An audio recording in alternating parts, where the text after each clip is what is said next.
declare the meeting open. Thank you for all logging on appropriately, and we'll have the Mayor joining us as soon as possible. Are there any apologies, General Manager, CEO? No, Deputy Mayor. For the purposes of the recording, could we just check who we have online? Mayor, do we have you with us? I can hear you, Danny. Wonderful. Welcome back. We're just checking attendance. Who is here? Councillor Finlay, are you with us? Present. Councillor Mackenzie. Present. Councillor Soward. 10-4, Deputy Mayor, loud and clear. Councillor Cox. Present, Deputy. Councillor Stosenjek. Here, Danny. Councillor Dawkins. Present. Councillor Daking. Present. Councillor Spencer. Present. Councillor Harris. Present. Councillor Walker. Thank you, Deputy. Pleasure. We're all right to go. I think you can all hear me. Yes. See you. Yep. Cool. I don't know what was happening there, but we're right to go. So we're all here. No apologies. Declaration of interest. Any declaration of interest? No. I'll do this by exception until we get to a few others. Confirmation of the minutes. And on that, I just need to have a correction from Leanne Purchase. If you could do a correction for us, Leanne. Yes, thank you, Mayor. The minutes of the ordinary meeting as circulated are to be amended on page 10 to change the word alderman to councillor. And same for the special meeting minutes as circulated. There's an amendment on pages 13 and 18, again, just to change the word alderman to councillor in the motion. Yeah, thank you. Somebody happy to move with that amendment? Happy to move, Mayor. Thank you. Deputy Mayor. Seconded, Councillor Cox. All those in favour, please say aye. Aye. Aye. Aye. Any noes? Anyone against? That's carried. So there's no deputation or no petitions, no community. Mayor, Hello. sorry, I was a bit slow unmuting. I have a declaration of interest for 9.1. I have a business relationship with one of the owners of the property, so I won't be involved in that matter. Thank you. And Mayor, my apologies, I've got a declaration of interest in 9.3. Obviously, business interest with the owner. Thank you. So that's Councillor Mackenzie for 9.1 and Councillor Daking for 9.3. Any other declaration of interest? Are there any interests in regards to our grants this afternoon? But that's enclosed. So, yeah, we can do that separate. Okay, we move on to public question time. So we have some questions from the public, and I think, Leanne, you're going to read the questions. Yes, thank you, Mayor. The first three questions are from Nathan Watkins at Waverley. Question 1. What current plans and or strategies does the Launceston City Council have for the development and betterment of the Waverley community? Question 2. Will the Launceston City Council commit to investigating the need for a community hub hall centre for the residents of Waverley? Question 3. Will the Launceston City Council fund the supply and installation of a Waverley sign similar to the Ravenswood sign near the shopping complex? Thank you. So these questions will require officer investigation and advice, and therefore they will need to be taken on notice and to be answered at the next council meeting. Thank you. Next question. The next questions are from Danielle Watkins in Waverley. Question 1. What facilities are council investigating to build at Waverley in response to helping the community access services in their own suburb during COVID-19 lockdowns? Question 2. Would council consider providing a temporary shed or facility to be placed on council land in Waverley so that residents can access services such as emergency food, counselling, etc.? Question 3. What programs does the council have in place to support communities without facilities such as Waverley to access digital learning devices to support access to federal government university funded courses? Thank you. So the response, again, similar to the previous question, that will require officer investigation and advice, and therefore they will need to be taken on notice and to be answered at the next council meeting. Thanks, Leanne. Thank you, Mayor. These next questions are from Ray Norman of Trevelyan. Question 1. In the interests of ratepayers facing financial distress as a consequence of the COVID-19 crisis, will Council please provide an update on how many QVMag employees have been stood down? How many QVMag employees have been redeployed and to what tasks? And what program adjustments are being made at the QVMag relative to appropriate community engagement, specifically internet facilitated engagements? And these things, given the significant public money as well as the substantial community resources committed to and the QVMag operation currently and over time. Question 2. Given the substantial amount of funding from the public purse, community donations and commitments, plus the infrastructure committed and capital works relative to the operation of the city's cultural network, and that Council is the default governance body cum trustees, the QVMag, Princess Theatre, etc. Why is it that on a typical Council agenda, there is no reporting of QVMag acquisitions or deaccessions, disposals of collection material? There is no reporting of loans arrangement for QVMag collection material and the costs or income derived. There is no reporting of updated staffing arrangements relative strategic purposes. There is no reporting of updated program development with income and or cost projections. There is no reporting of research outcomes and the costs attributed to such undertakings. There is no reporting of strategic forward planning relative programming across Council's cultural network. There is no reporting relative to income generation across Council's cultural network and performance measures being achieved or otherwise. There is no reporting relative to capital works and or infrastructure provision and the associated funding. And question 3, in the context of the COVID-19 crisis, what percentage of Council staff have been stood down on full pay and or required to take up their leave entitlements, and or what percentage of Council staff have been redeployed to other duties, and or what percentage of Council staff have been stood down without pay, and how is the current staffing strategy being funded and or subsidised by state or federal COVID-19 relief funding? Thank you. As we'd be aware, there's a lot of information and a lot of detail required. So as per previous questions, we'll require the officers to investigate and provide the advice, and therefore they need to be taken on notice to be answered at the next council meeting. Thank you. Thank you, Mayor. The next questions are from Ray Norman of Trevelyan on behalf of Richard Barton of the Tasman Peninsula. In regard to planned sewerage treatment relative to outflows into the Kanamaluka Tamar estuary, recommendation 1A states reductions of enterococci concentrations in the Kanamaluka Tamar estuary would be in the order of 36% as compared to a 37% reduction nominated. Recommendation 1B states reductions of combined system sewage load discharged in the Kanamaluka Tamar estuary under a reduced scope of works would be in the order of 66% as compared to a 68% reduction. Questions arising.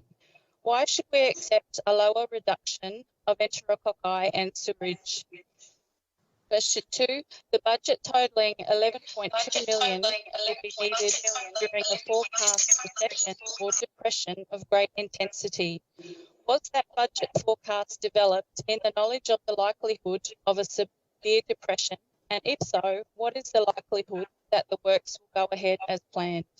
Thanks, Leanne. I'm getting quite a bit of feedback again, so I wonder if somebody or a few of you could mute while we're not speaking. It'll be good. But the answer to question 1, well, the reality is that we either accept the marginally lower enterococci levels, which will be created through the implementation of the revised plan, or we accept that the plan cannot go ahead due to the fact that sufficient funding has not currently been made available by the 3 levels of government and TasWater.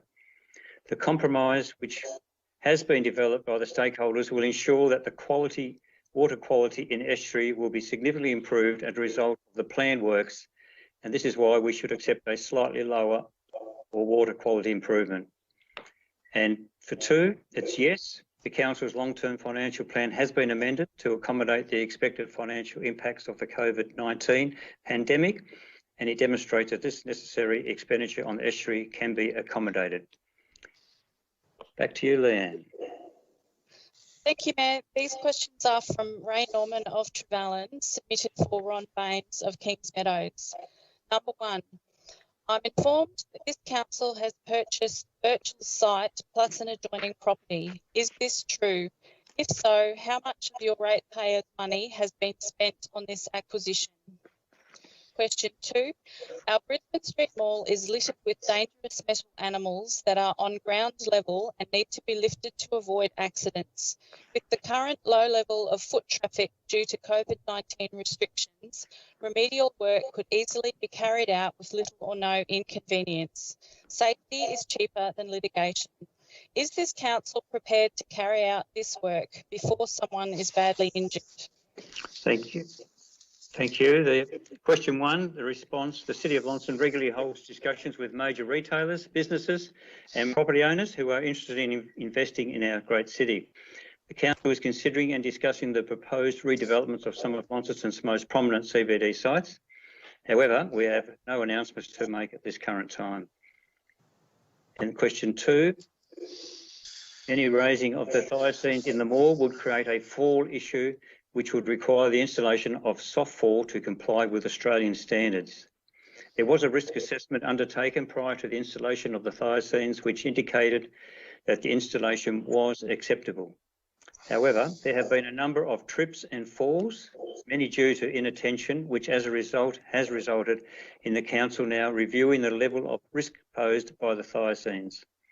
The outcomes of this assessment will be communicated to the public once it has been completed. Thank you. Any other questions? No, Leanne? No, thank you, Mayor. Thank you. So the questions on notice are there as well from the previous meeting, which I forgot to mention before. We'll now move on to the planning matters. So under the provisions of the Land Use Planning and Approvals Act 1993, Council acts as a planning authority in regard to the items included in Agenda Item 9, Planning Authority. And the first item is 9.1. So Councillor Mackenzie will mute himself. Are you happy if I just stay here and stay in mute, Mayor? Yep, I'm happy for that. So 9.1, we do have a speaker for 9.1, Mark Johnson. Thank you, Mayor. This statement is by Mark Johnson, 235 Charles Street, representing the residents group from Charles Street and the St John's Court residents. Dear councillors, as detailed in the email I sent to all councillors yesterday, we believe the education and occasional care use does not marry up with the proposed use as a dance school. We believe an independent umpire will come to the same conclusion. We took the path of working with the council planner, applicants and the tenant to address issues our residents group had.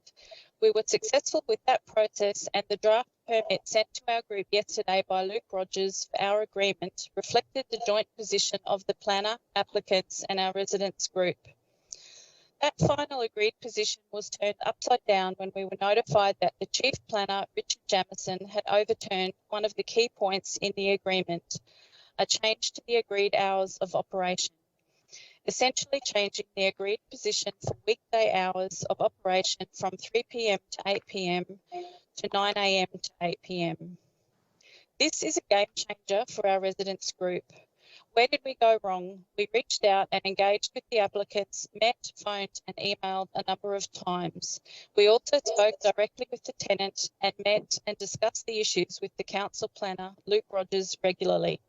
That process took 3 weeks or so, but we did reach agreement.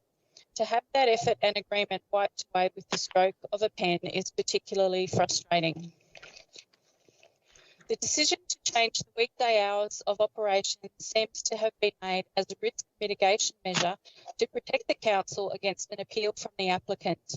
This is very unlikely as the applicants are party to the hours of operation agreement in the draft permit.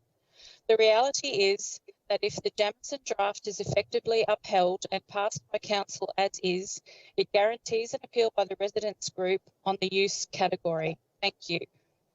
Thank you, Leanne. So somebody happy to move the motion or a motion? I would like to move an amended motion. Thank you, Mayor. Thank you, councillor Dakin. I'd like to. I think someone needs to mute their dog. It's my dog. I'll go and mute that dog in a minute. Just 1 second. Mayor, before Councillor Daking moves his alternate motion, is it worth just reading out the amendment to the recommendation by council officers that was circulated? Well, I'm happy to hear what his amendment is first, because I think it would connect in with that one. So his is an alternate motion. The officers have an amendment to the recommendation. It won't be an alternate motion. It's going to be. If he's moving, we'll hear the motion. So I just want to hear what he's got to say. Okay. Thank you, Mayor. My amended motion is in regards to the business hours, from changing them from 9 a.m. to 8 p.m. back to 3 p.m. to 8 p.m. As the Speaker, Mark Johnson, indicated. And So just to be clear, in the hours of operation, point A, it's 3 p.m. to 8 p.m. yes, during the weekdays. That's the only change. That's the only change. Yep. Yep. So the other hours will be is 9 a.m. to 4 p.m. for Saturday, and 9 a.m. to 2 p.m. on Sunday. Sunday, correct. So everybody's clear with that? That'll be the hours under point 14, the hours of operation. That's the motion that Councillor Dakin is moving. Is there a seconder for that? I'll second that motion. That was Councillor Walker? Yes. Thank you. Councillor Dakin? Will you take questions before the motion's considered? Yeah, happy to take questions. May I ask a question? You may, Councillor Finlay. May I ask of the planning officers the implications of the amendment to be read into the meeting? Leanne, Director? I'm happy to answer that. Manager, sorry. Oh, Richard. If you'd like me to. Yep, happy. When the proposal was put to me a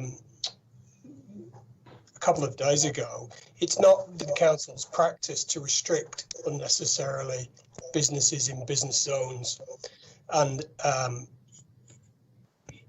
it sets an unusual precedent that a business that's would otherwise be okay be restricted at the behest of a local resident where there is no particular evidence of there being any amenity concerns. So in taking those things into account and bearing in mind that we are acting as a planning authority, it was my view that the appropriate planning recommendation to the council was to allow the business to operate reasonably in business hours. And so I took that view. I understand a desire to appease the residents, but those things, there are certain things in the city that are allowed under the planning scheme reasonably without the approval of the next door neighbour. And so the view I took in making and adjusting that recommendation to the council was based on a planning view that it's okay for businesses that are otherwise okay to operate in business zones. And if we took the view that an alternative view, it sets a precedent across the city for doing business in the city. So that was the basis for my modification. Does that answer your question, Councillor Finlay? Thank you, it does. Any other questions before we go? No? Yeah, Mayor, I've got a question. Councillor Cox, is it? Yeah, it is. Yes. Mate, I'm just a little bit confused. Did the proponent originally ask for the 3 p.m. start and they were happy with that? Or did they then ask for it to go back to the 9 a.m. start? Or was that Richard's suggestion to do that? I'm just a little confused as to how we got from one to the other. Well, it's normally, in terms of how we determine them, the hours of operation generally change over the life of a use. And so what we do is we normally restrict them to business hours in business zones. You may choose not to open those hours, but you should be able to open them if your business dictates it. And that's the principle at stake here, is that does the council mind if the use changes to start at 2 rather than 3. Yeah, but the question was, which I don't think it's quite answered that yet. didn't answer the question. No, I haven't answered the question. So, what No, were we the hours? were applying. I'll make it really simple. Whose decision was it to change the time from 3 till 9? Well, theirs or yours? We applied a condition that allowed them to operate between 9 and 8. Correct. They were happy with 9 a.m. and 8 p.m. Yep. Yes, that was our decision to do that. Right. Thank you. That's what I wanted to know. Thank you. Any other questions before we? May I ask a question on that one, just for clarification, Matt? Yes, you certainly can. Councillor Finlay. Through the process, there have been discussions and amendments and recommendations and mediations, but was the original application, what were the hours applied for in the original application? Richard? I believe they were 3 till 8. Thank you. Good. Councillor Dick Darkey. Mr Mayor, could I ask just a on question? that. Can I ask a question? Sorry. Deputy Mayor, I heard next. Just for transparency, given that the officer's recommendation is indeed different to what is published in the agenda, would I be able to have read into the meeting the officer recommendation, which is obviously different to the motion that's being put by Councillor Daking? Yeah, well, more than happy in part 14 that the hours permitted is from 9 a.m. to 8 p.m. Monday to Friday and the rest is the same, 9 a.m. to 4 p.m. Saturday and 9 a.m. to 2 p.m. Sunday. Thank you. And then, was that Councillor Dawkins' request? Yes, please. Thank you. So my question would be to planning officers just around the changing of those hours again. So my understanding is the reason that the hours were increased is not necessarily for this development, but for future uses of this building as well. Obviously, if we narrow the opening hours from 3 p.m. instead of from 9 a.m, then any future use for this building will have to come back to council to be adjusted. Correct. That's correct. And there would be very little reason why we would want to restrict them to 3 p.m. And that's the reason why there's no identifiable planning reason why we would want to restrict them to 3 p.m. if they chose to have a toddler's class at 11 o'clock, say, or they wanted to open in a school holiday or do a school holiday program, or any of the other legitimate business reasons why they want to vary it.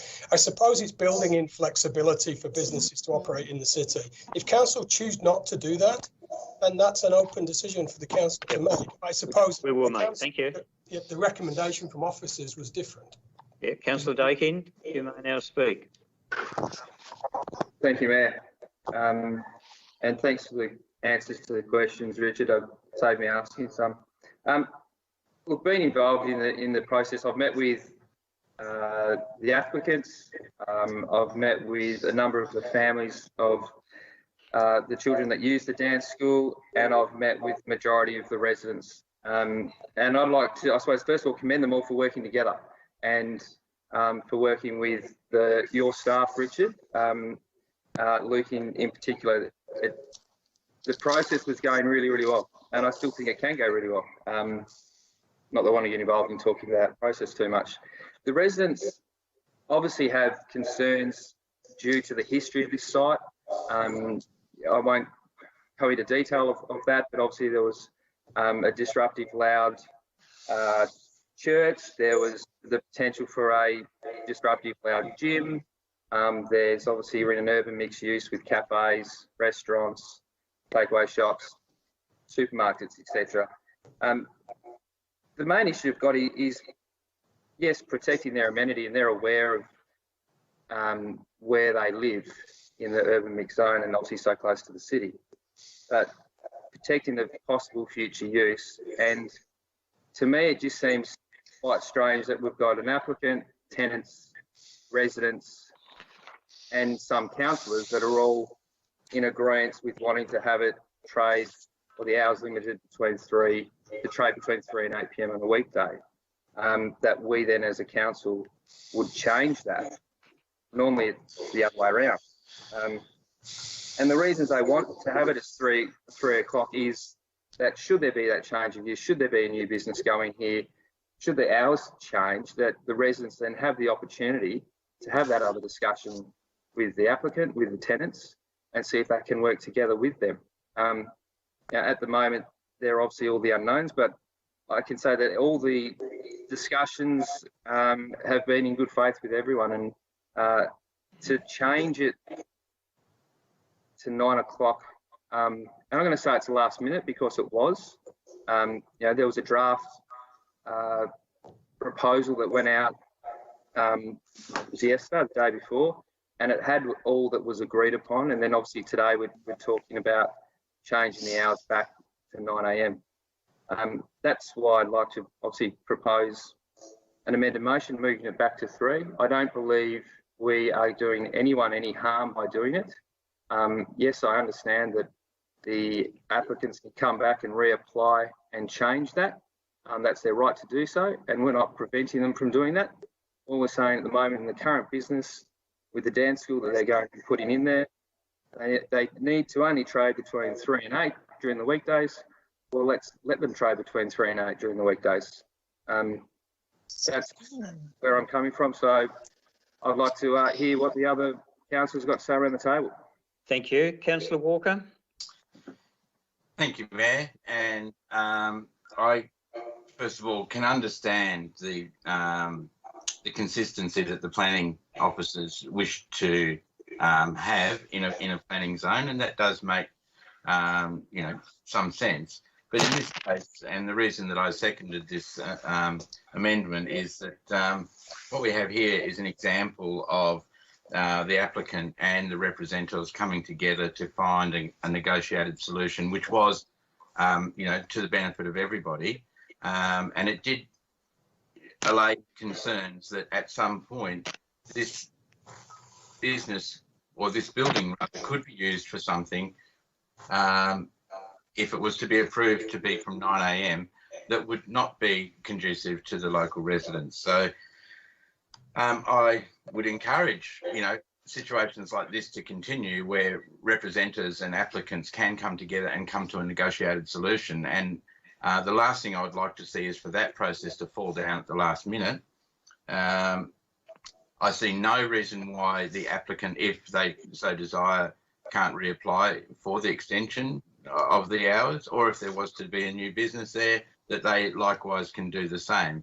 But under this application, these conditions are appropriate. And as I say, I appreciate the council officer's position, and that does make some sense. But in this particular situation, it doesn't mean that it's permanent or forever. It just means in this situation, with these people involved, this is the solution that is working, and there's no reason why that shouldn't be successful. Thank you, Mayor. Thank you. Any other speakers? Mayor, I'll support Councillor Dakin. I just want Councillor Cox. Yeah, you want to speak to it? Or? I do indeed, Mayor. I just want to support Councillor Dakin. I think what he's come up with is appropriate. These people have applied for a certain time. I understand why the council officers have extended the time. I understand the reasoning. As has been said, if people wish to change those hours, they have the opportunity. It's got a pretty checkered history. What we've got is something that everyone's agreeable to. Let's stay with that. And if something changes in the future, we'll deal with that then. Thank you. Deputy Mayor, do you want to speak to it?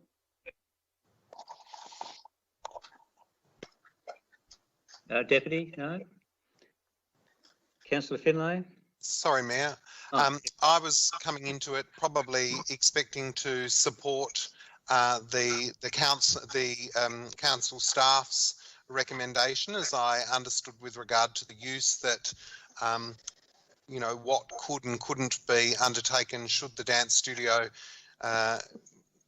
depart and someone else come into the space. I understand the concerns. I've also been privy to those with the previous application. Obviously, for me, the most important thing is that the nature of this application, whether or not the hours are as was recommended or as is Councillor Dakin is putting forward, is that the noise levels on this site are not going to unreasonably impact on the amenity of neighbours. And I think that the proponent has gone a long way in demonstrating that, in working with the neighbours to show what it is that her business does. It's not part of a franchise, it's an individual business that does solo and small group lessons. And I'm very confident that the music will be at a reasonable level and that the neighbours for this particular use will not have any concerns. Thank you. Thank you. Councillor Finlay. Thanks, Mayor.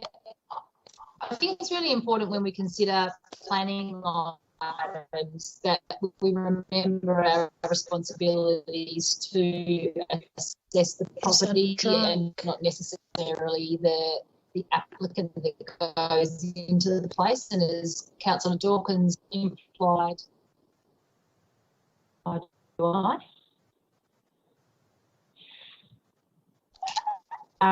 can you hear me properly? I can hear you. I can't. No, Oh, you can. Okay, sorry. not well.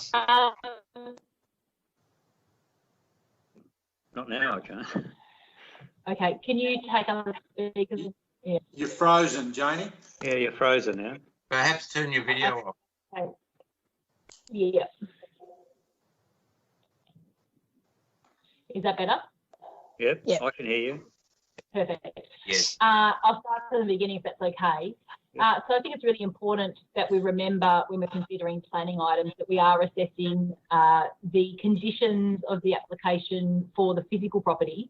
And as Councillor Dawkins implied with her question previously, and therefore it's about the property ongoing until further changes are made, not just about the person using the site. And in that case, given that there is a recommended approval for this use to occur here, I tend to support the council officer's position of not restricting the trade times, because, for instance, as was raised, if a school holiday program or if a younger age group offering was made, that would limit the opportunity of this business, which has been assessed as being reasonable for the site.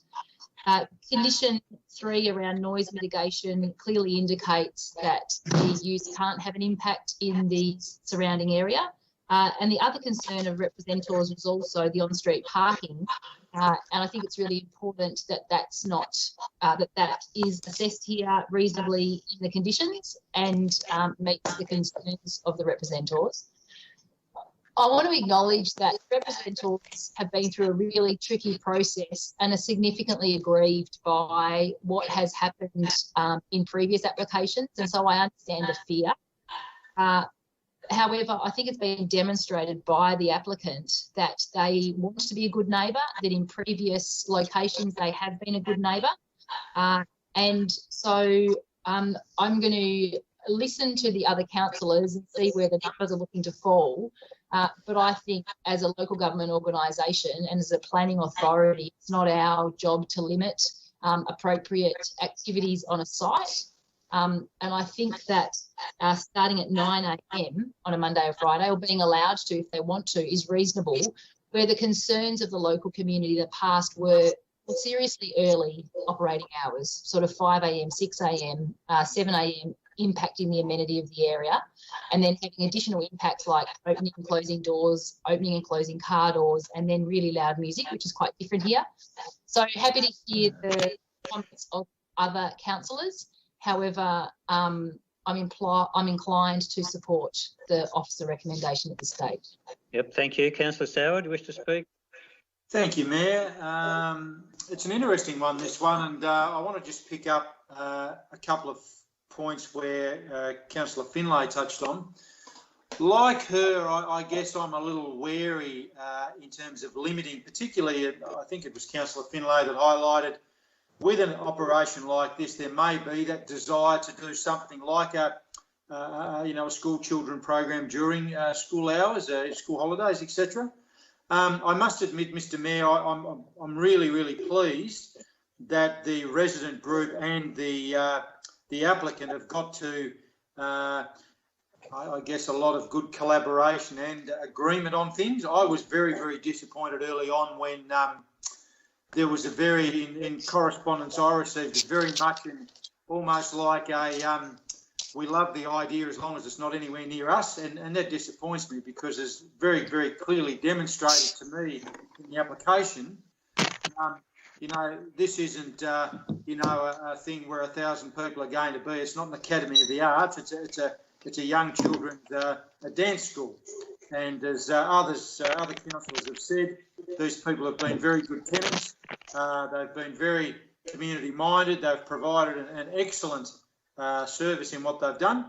So in all of the literature that I've read, they've ticked the boxes in terms of not creating something that's going to be a huge noise factor or create a nuisance as other things perhaps could or have been in the past.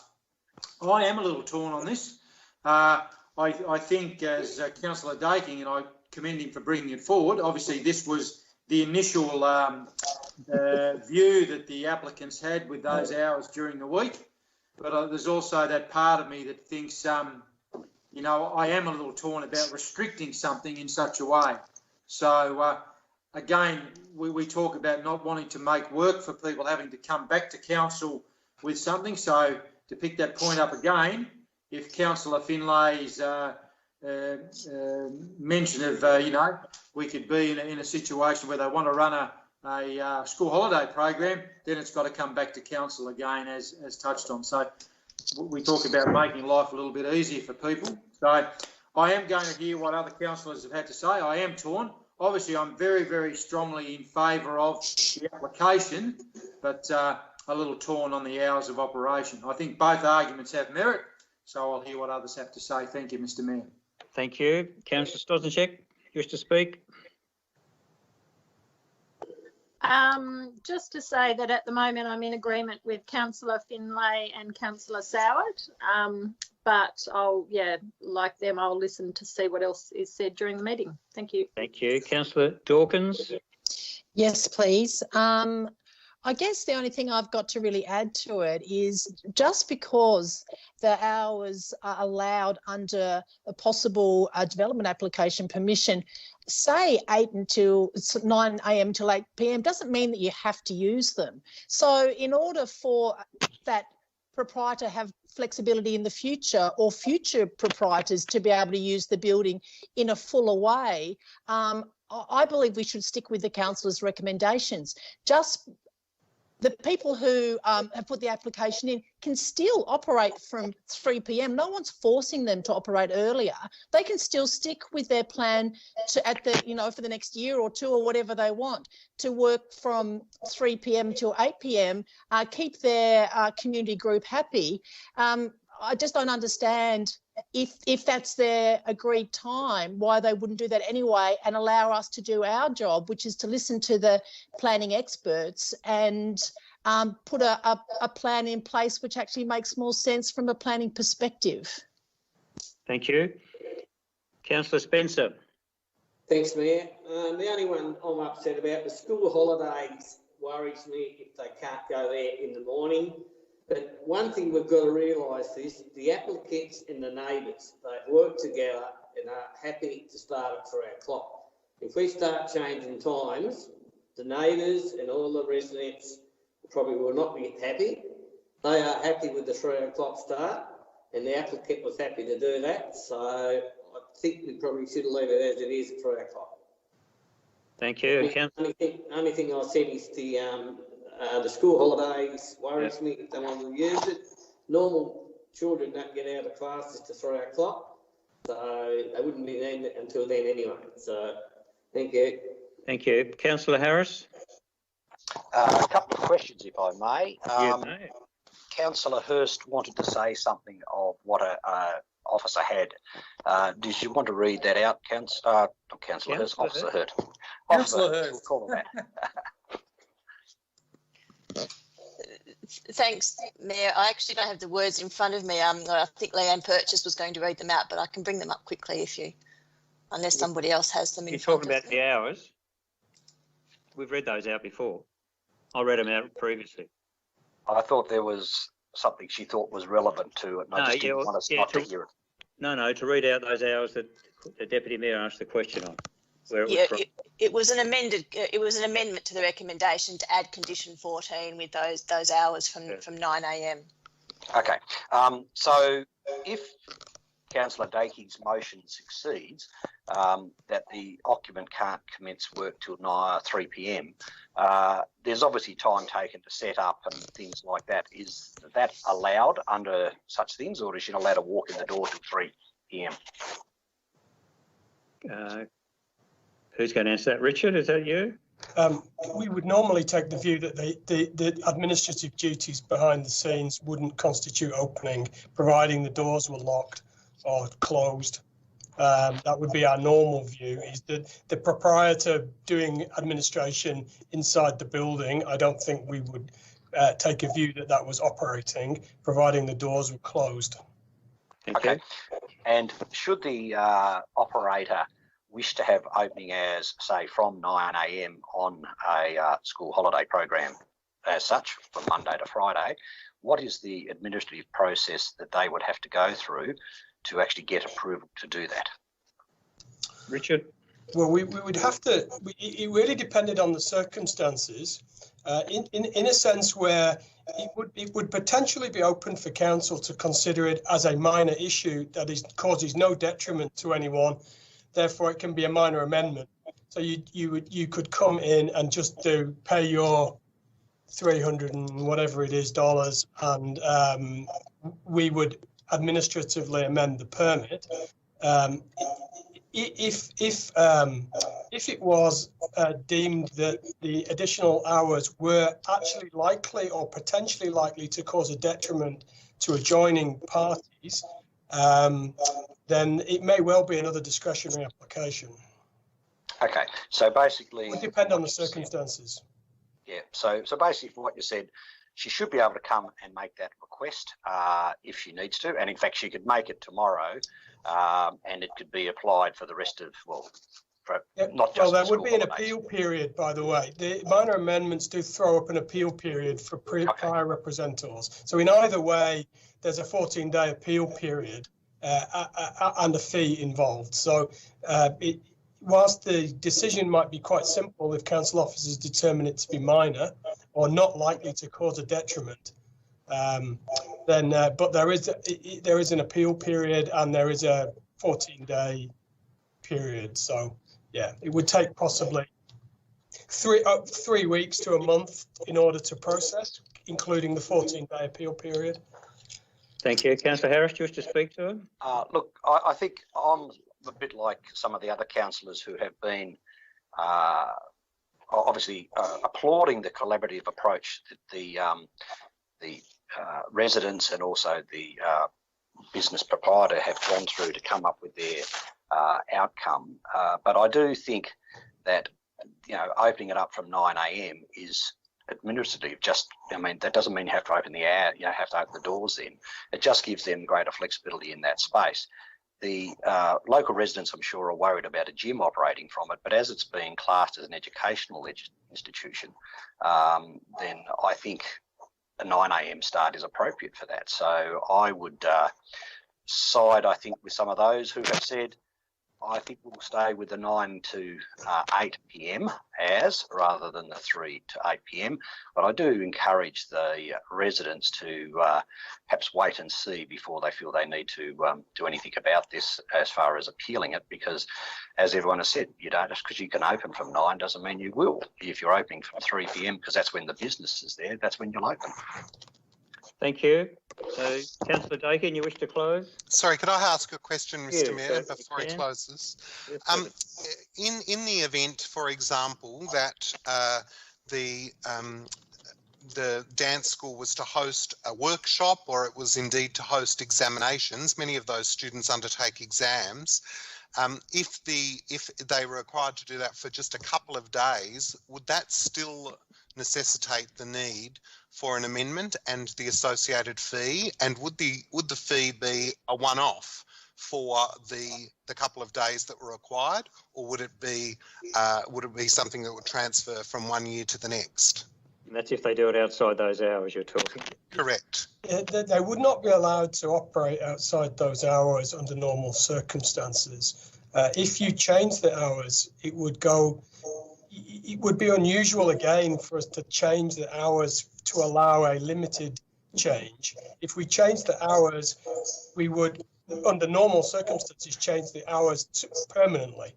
So, for example, if you wanted to come back and say, look, I need to operate from 9 a.m. to do examinations half a dozen times a year, then we would look to change it from 9 a.m.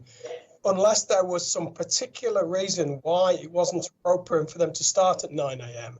I suppose the issue here is that every business in that vicinity starts around 9 a.m. So, in order to try and single this one out to say, well, there's businesses up and down Charles Street that open at 9 a.m. or before, that this one is no longer appropriate for that. I suppose that's the inconsistency, and that's the matter at stake, really.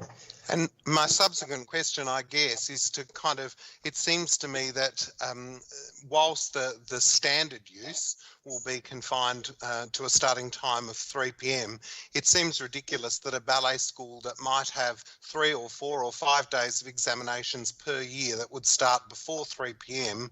would have to pay a fee of $300 or whatever the fee is every year to change to accommodate that. Whereas if the use that's being... Is that a statement or a question?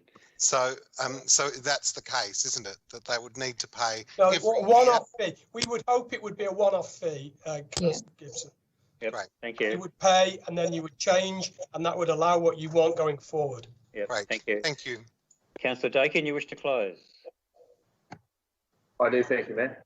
And thanks everyone for their comments. We're not being asked to look at fees or hours here. We've got applicants. Our applicants aren't asking for 9 a.m. The residents aren't asking for 9 a.m.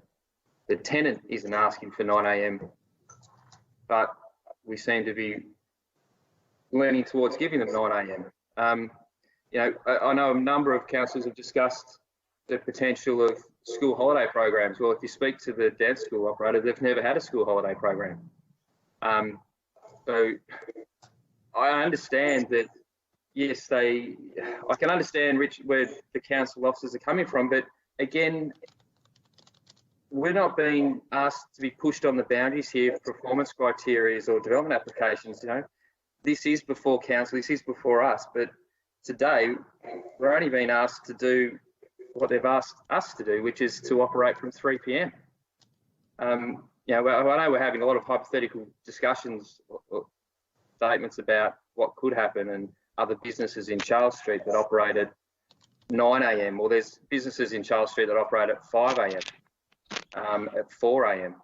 There's businesses that operate in Charles Street till 3 a.m. in the morning from 5 a.m. the next day. I think this is about us working together as a council, as the residents and the applicants and the tenants have been doing so, and with our council officers. I don't see that we're doing any harm at all by doing what they've asked us to do. There's no one arguing on the applicant side, the resident side, or the tenant side that they need 9 a.m. They're asking for 3 p.m. Yes, we know that this has been a contentious site in the past, and yes, we know that the residents are very protective, as they should be, of their amenities moving forward. And I believe that by approving the amendment of 3 p.m, we are not doing anyone any disadvantage. We're actually assisting everyone, in my point of view, and we give the residents and the tenants the opportunity to have future discussions should they wish to change their hours of operation in the future. Like any other business, if they wish to change the way that they operate, they have the opportunity to too. So again, I just put forward that after speaking with all of them, I see that, there is common sense right here for us to make a decision as a council for what we've been asked to do. Thank you, Councillor Dakin. I'll now ask individually for those how you wish to vote. For Deputy Mayor, Councillor Gibson. Against, thank you. Against. Councillor Finlay. Against, thank you, Mayor. Thank you. Councillor Soward. Councillor Soward. Sorry, Mr Mayor, against. Councillor Cox. Support. Support. Councillor Stojanchek. Against, thank you, Mayor. Councillor Dawkins. Against. Councillor Dakins, for. For. Councillor Spencer. For. Councillor Harris.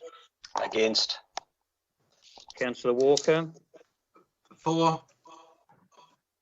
Yeah. I'm for. Oh, that's interesting. Because I was for. So that makes 1, 2, 3, 4, 5 and 6. So it's lost.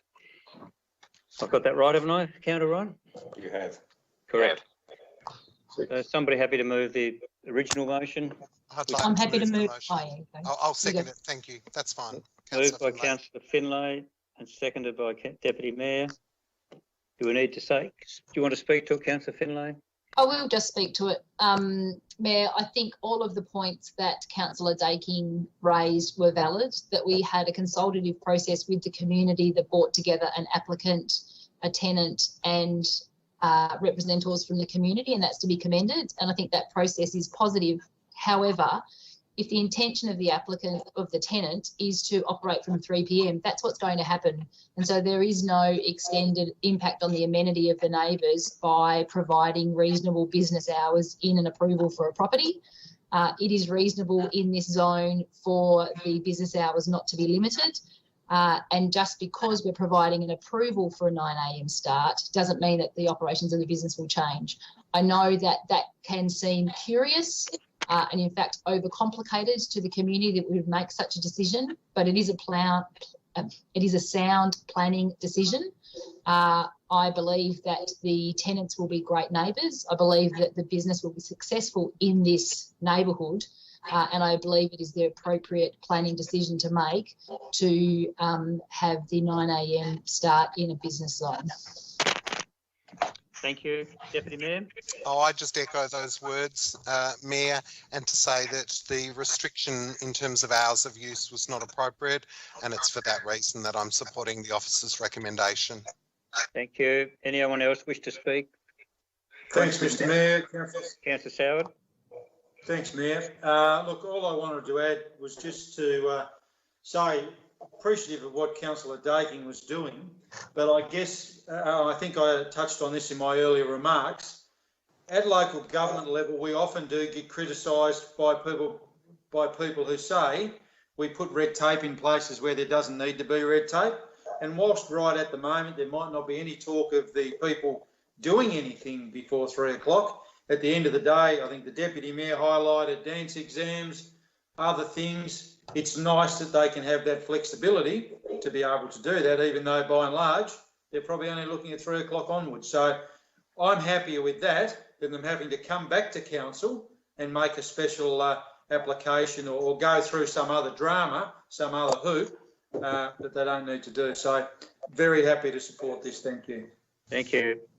Anyone else wants to add anything new, different? Councillor Daking? Yes. I think you're muted, mate. You're muted, I think. Excellent. You got me now? Just a quick question, if I may. You may. The parking restriction signage, I note that it's to still be from 2:30 p.m. to 8 p.m. Now, if we're to approve the hours of 9 a.m. to 8 p.m, would we not change the parking restriction signs to reflect the same time? Richard. That would be appropriate in my view. It would be? Yes. Yep. Okay. Okay. Well, do we have to amend anything?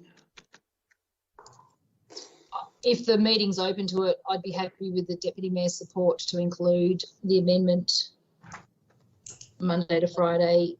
And if it was a 9 a.m. start, it would be to 8:30, which would reflect that half an hour prior to opening. Thank you. Deputy? Happy with that, Mayor. Thank you. So that's now the motion. We'll leave that as the motion. Anyone else wish to speak to it? I do, Mayor. Who was that?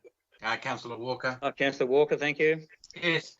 You know, this has been a difficult one. This has taken a lot of time to work our way through.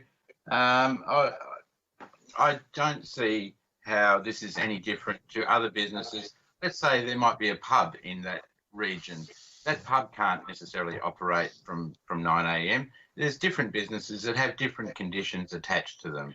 And in this case, it would have been, a performance-based business that would have had those conditions attached to them. That's not to be the case, but I do take some umbrage at Councillor Soward's comments about red tape. I don't think this was a case at all of applying red tape, because that would have to include there was somebody who was being restricted by this decision, and nobody was being restricted. As we know, both the applicant and the representatives were happy with this decision.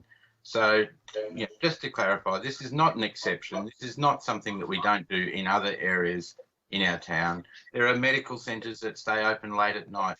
Other businesses can't do that. So there's no shortage of examples where this happens. But, as it stands, we have accepted the motion as it's been put to council. So, so be it. Thank you, Mayor. Thank you. Anyone else wish to add anything different? Yes, I can. It's Alan here. Alan, Councillor Harris. Yeah, look, just on the change to the parking out the front of the hall, I see no reason at this stage to change the current parking between 8:30 or 9 a.m. through to 2:30, and in fact to have a different zone to restrict it to 2:30 onwards to being drop-off only, is what happens exactly outside Scotch Oakburn on Elfin Road. So, and they are allowed to park there for up to 2 hours outside school, while school is meeting. And to reduce that just to drop-offs will actually impact the other businesses, such as the doctors, who obviously have patients parking there at 9 a.m. in the morning. And I see no reason to change the signs from 2:30, to be honest. Thank you. Councillor Harris. Anyone else wish to speak? Yes, Mayor. Just who's that? Nick. Sorry, Councillor Dakin. Councillor Dakin, thank you. A quick question with regards to the parking. Do we need to carry out a new parking study because we're changing the hours of what the signs were originally approved for, or was that just a typo, if we call it that? Not a typo, but Richard? I'm sorry, I might need just clarification on the question. So, I suppose my question is, the parking signage of no parking between 2:30 p.m. and 8:30 p.m. Now, does that take into consideration the business being open from 9 a.m. to 3 p.m.? And if so, wouldn't the restrictions need to be from 9 a.m. to 8 p.m., which I know we've just changed? Well, have we just changed that via this meeting, or does there need to be investigation to actually make that change? Mayor, may I make an observation? It's the CEO here. Look, as I understand it, and certainly Leanne and Richard can correct me if I'm wrong, but a planning permit applies to the actual subject site and cannot direct that there be changes made to the parking controls that are outside of the property in question. Now, certainly it's open to council to, as you're suggesting, review the parking arrangements cognizant of the decisions that are made in respect to, say, this planning permit, and that's something that we should do. But I don't believe, from my understanding, that you can require by planning permit that those street signs be changed. But again, should the council make a decision in respect to the timing, then we would definitely, as a council, have to review that and make sure that the parking is fit for purpose in that area.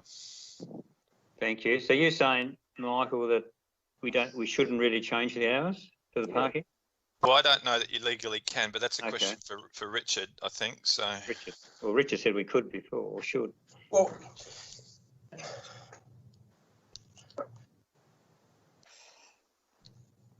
my follow-up question on that topic was probably to suggest we don't change the time now and leave it as it is.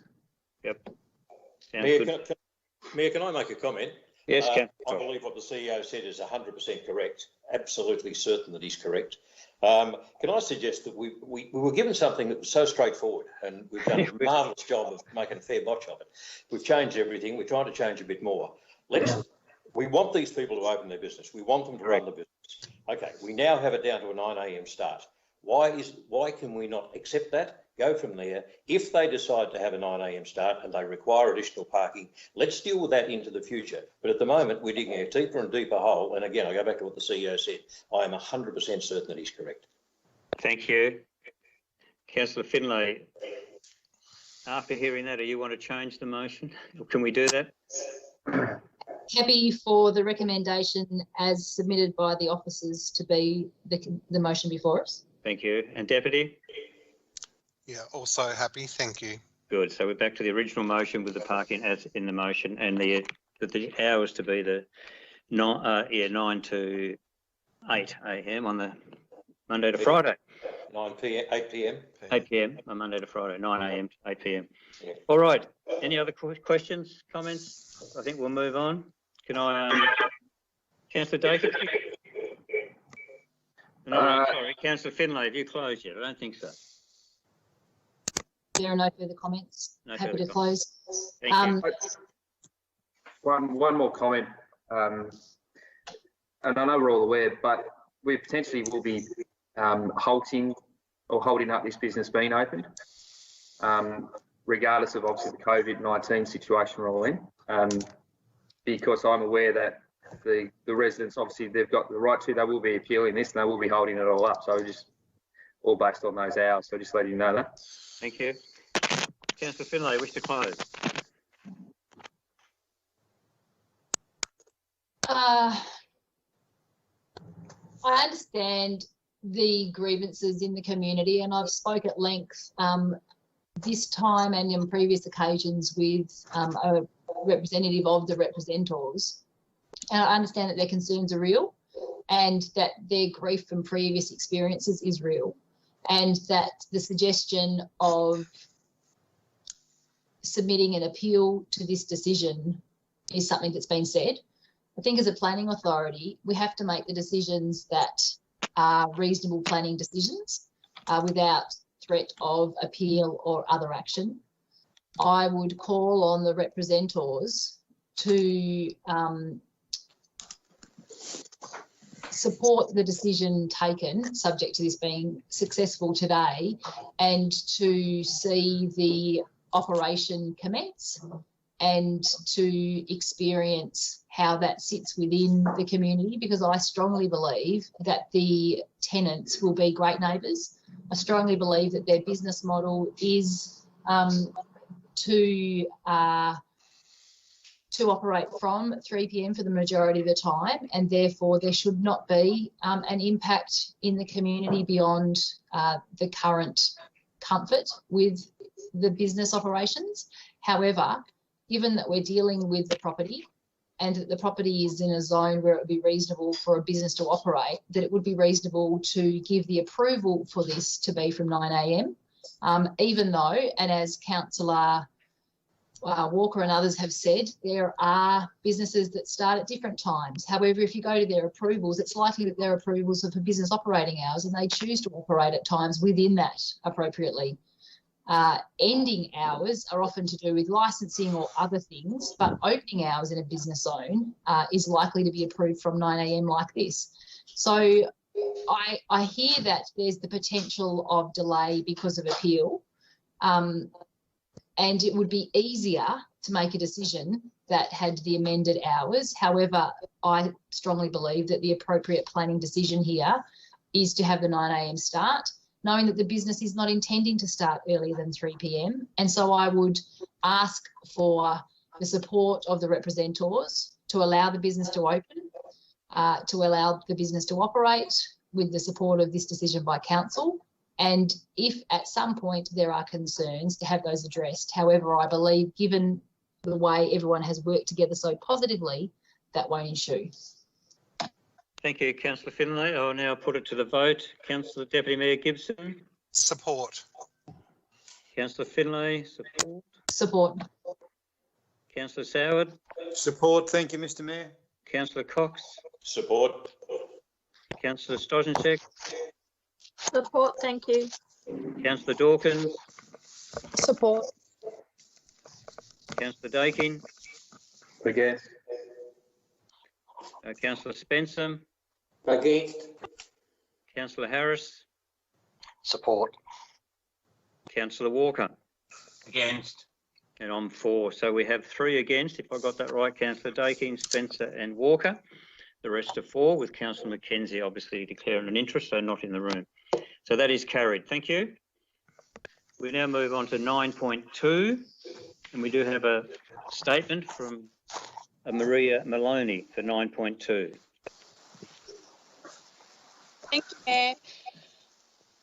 Dear Sir, Madam, I would like to add another point to my previous letter of concern regarding this proposed development. As stated previously, parking in Napier Street around 3 p.m. on school days is a safety issue. The road becomes very congested with vehicles parking, pulling over to let other cars through. The road is only wide enough for traffic to travel in one direction at a time. Children crossing with and without adult supervision. Adults putting children in and out of cars, school buses going through, etc. This chaos would be made more hazardous with the introduction of more resident parking, which I believe is very likely to happen. When, not if, when some occupants of this development change their car garage into a storeroom, playroom or spare bedroom, there will be an increase of cars parked constantly on Napier Street.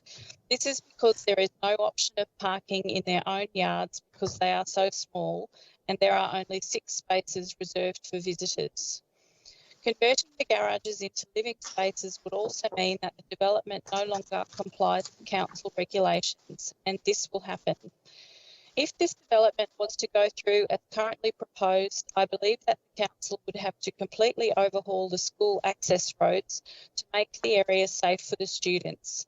This could be done by providing off-street parking for the school, putting in a supervised road crossing, and maybe even making some of the access roads one way. Or the development could be pared back to a sensible number of dwellings with suitable usable space around them for more parking, and maybe even a play area and vehicle turning area to make the development a safe home for the children who live there. Thank you for your time. Thank you. So somebody happy to move 9.2? I'm happy to do so, Mayor. Councillor Mackenzie, is there a seconder? No seconder? Who's that? Councillor Finlay? Is that right? Yes. I can't quite hear you. Is that Councillor Finlay? Yeah. Apologies, yes, Councillor Finlay. Thank you. Councillor Mackenzie, you wish to speak? I do, Mayor. Look, I've looked through the application. I've looked through the officer's comments in regard to it, and quite frankly, just about on every level, this development application meets the standards of the planning scheme. The major areas of concern are traffic congestion, which again have been addressed by a review of the ability of the road to carry the traffic that will ensue as a result of the additional movements from that development, and they're deemed to be appropriate. I think the other matters were matters of direct sunlight from 30 degrees north, and also some of the infill activity. In talking to the officers today, they are only minor issues and can be dealt with in appropriate manners through the ability of looking at the Act. So as a consequence of that, I see this as a fairly straightforward application. Whether I'd like to have it in my backyard is not necessarily relevant. We have the issue that I think it was PD1 that was taken out a number of years ago, which enable numbers of multiple dwellings to be basically anywhere, provided they fit within the planning scheme. And as unfortunate as it may be for some of the people who are not happy about it, the reality of it is that this development application fits the scheme quite readily. Thank you. Councillor Finlay? No, thank you, Mayor. Any other councillor wish to speak or ask a question? Councillor Soward wishes to speak. Thank you, Mr Mayor. You may speak, Councillor Soward. Thank you. Look, just to touch on, Councillor Mackenzie talked about PD1. The other thing that I will mention, obviously I'll be supporting it, it does comply, but with the concern that the representative made with regards to traffic, and I know in the report it talks about actually the fact that it does comply. I think it talked about an Australian standard. Not that I'm a traffic engineer, and none of us are in terms of that sit around the council table, but I have said this before around school areas that I think that has to be something that is looked at. I mean, Youngtown Primary School, and I'm sure councillors know the area very well. It gets extremely busy as it is. It's a very popular suburb for new development, for people to live. It's a growing area. So all this will do is add, as the resident highlighted, to the traffic around the area. So I do share their concern, but again, given it complies with the standard, it complies with the other points as highlighted, I'll be supporting it. But I do think it is something that does need to be looked at, particularly around school areas, and particularly where young children are concerned. Thank you. Yep, thank you. Any other councillors wish to speak? Councillor Spencer. Yes, Councillor Spencer, you may speak. This developer does a lot of buildings around Launceston. All his properties done immaculately. They look great. They don't look like house and commission properties. I will be supporting this. Only concern I have got is the developer has started work without us giving him the permission. I've spoke to planners about this, and I think it should be noted that give notice, please do not start unless you get permission. Thank you. Thank you. Could I just ask others to mute themselves? If they're not, there's a bit of noise happening in the background again. Anyone else wish to speak? Mayor, it's the Deputy. I'd like to ask a question following on from Councillor Spencer. Could officers please provide the nature of the work, an overview of the nature of the works that have been undertaken thus far, and if any action should be enforced against the developer? Thank you. General Manager Leanne Hurst, do you want to comment or? Thanks, Mayor. Luke may have some more information. From what I can gather, and I haven't looked into this, there was a previous DA that allowed for the demolition of some buildings on site, and it's evident today from the site visit that they took the opportunity while they were there to do some further clearing on the block that I understand wasn't specifically related to the permit that they had. I believe that officers have spoken to them. Of course, when we issue a permit, part of one of the notes to that is always that you cannot commence work until you have approvals, and you can't do works that aren't permitted by the permit. It's something that unfortunately tends to happen sometimes whilst people have somebody on site doing some works that they get a bit carried away and do some additional work. So it's unfortunate. It's some excess clearing that occurred on the site.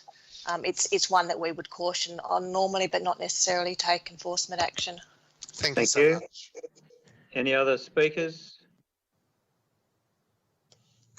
No? Councillor Mackenzie, you wish to close? Yeah, I do. Just briefly, just to touch on Councillor Soward's comments regarding schools, and I guess that we've sort of got an issue potentially brewing in this whole area with the subdivisions that we've approved a few months ago, and I guess the level of traffic, which I think was warned would happen. This is, I guess, a commencement process of the traffic management issues that are going to occur in and around that Youngtown school area. And I think it just behoves us as a planning authority and as an organisation to sort of continually review those leading into these significant subdivisions that are going to occur and the traffic management issues that may come therein. As a consequence of that, trying to ensure that any developers who are undertaking works are making appropriate any additional sort of road safety activities that need to occur in that area. But otherwise, I believe that we should just pass this DA on the basis that it meets the scheme. Thank you. So we'll go down the list again. Deputy Mayor, your vote? Support. Councillor Finlay? Support. Councillor Mackenzie, obviously supporting.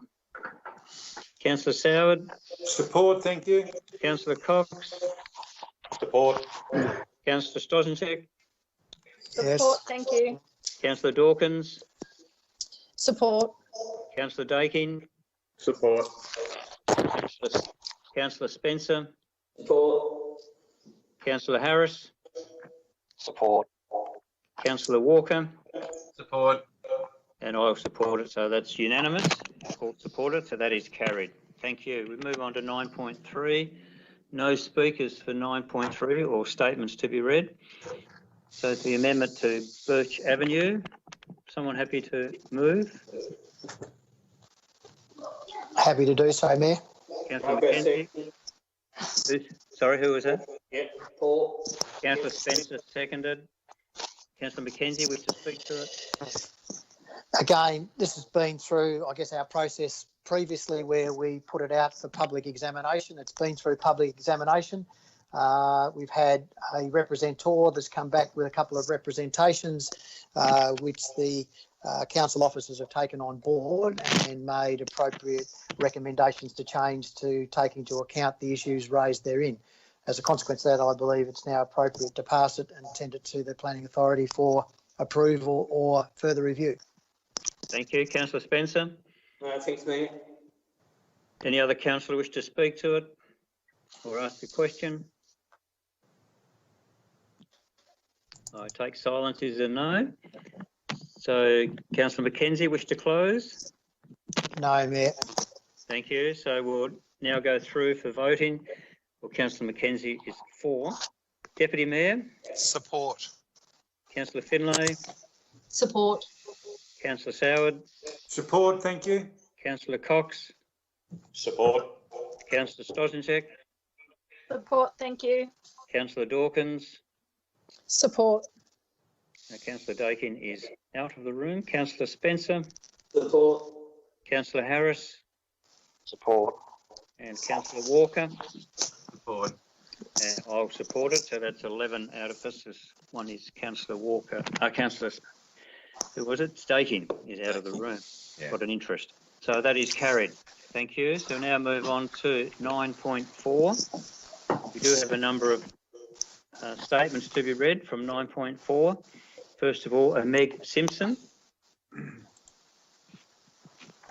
Thank you, Mr. Mayor. It's Louise here. I have a statement from Meg Simpson in relation to agenda item 9.4. Meg states, I'm a resident of Drivers Run St Leonard's. I'm concerned about the proposed redevelopment on the following grounds. There is only one entry egress into the new subdivision onto White Gum Rise. This is inadequate for emergencies such as fire. Currently, it's barely adequate. It also puts too much traffic on White Gum Rise, effectively doubling the number of vehicles. This increased amount of traffic will be unpleasant for the residents opposite the road who built their houses not expecting headlights to shine into them. The entry exit onto Tasman Highway is already dangerous at certain times of the day. It often has poor visibility due to fog or sun glare. Tasman Highway has a 100km/h speed limit and a corner not that far away. With another 30 households, about 60 cars using this one exit, the potential for accidents will increase. To create the entrance to the new subdivision, some trees will probably be felled. Residents like the leafy entrance to drivers and don't want it changed. If this development must go ahead, there needs to be a separate entrance elsewhere, closer to Launceston, and extensive roadworks to Tasman Highway to create extra lanes. Thank you. Ed Brown and Sarah.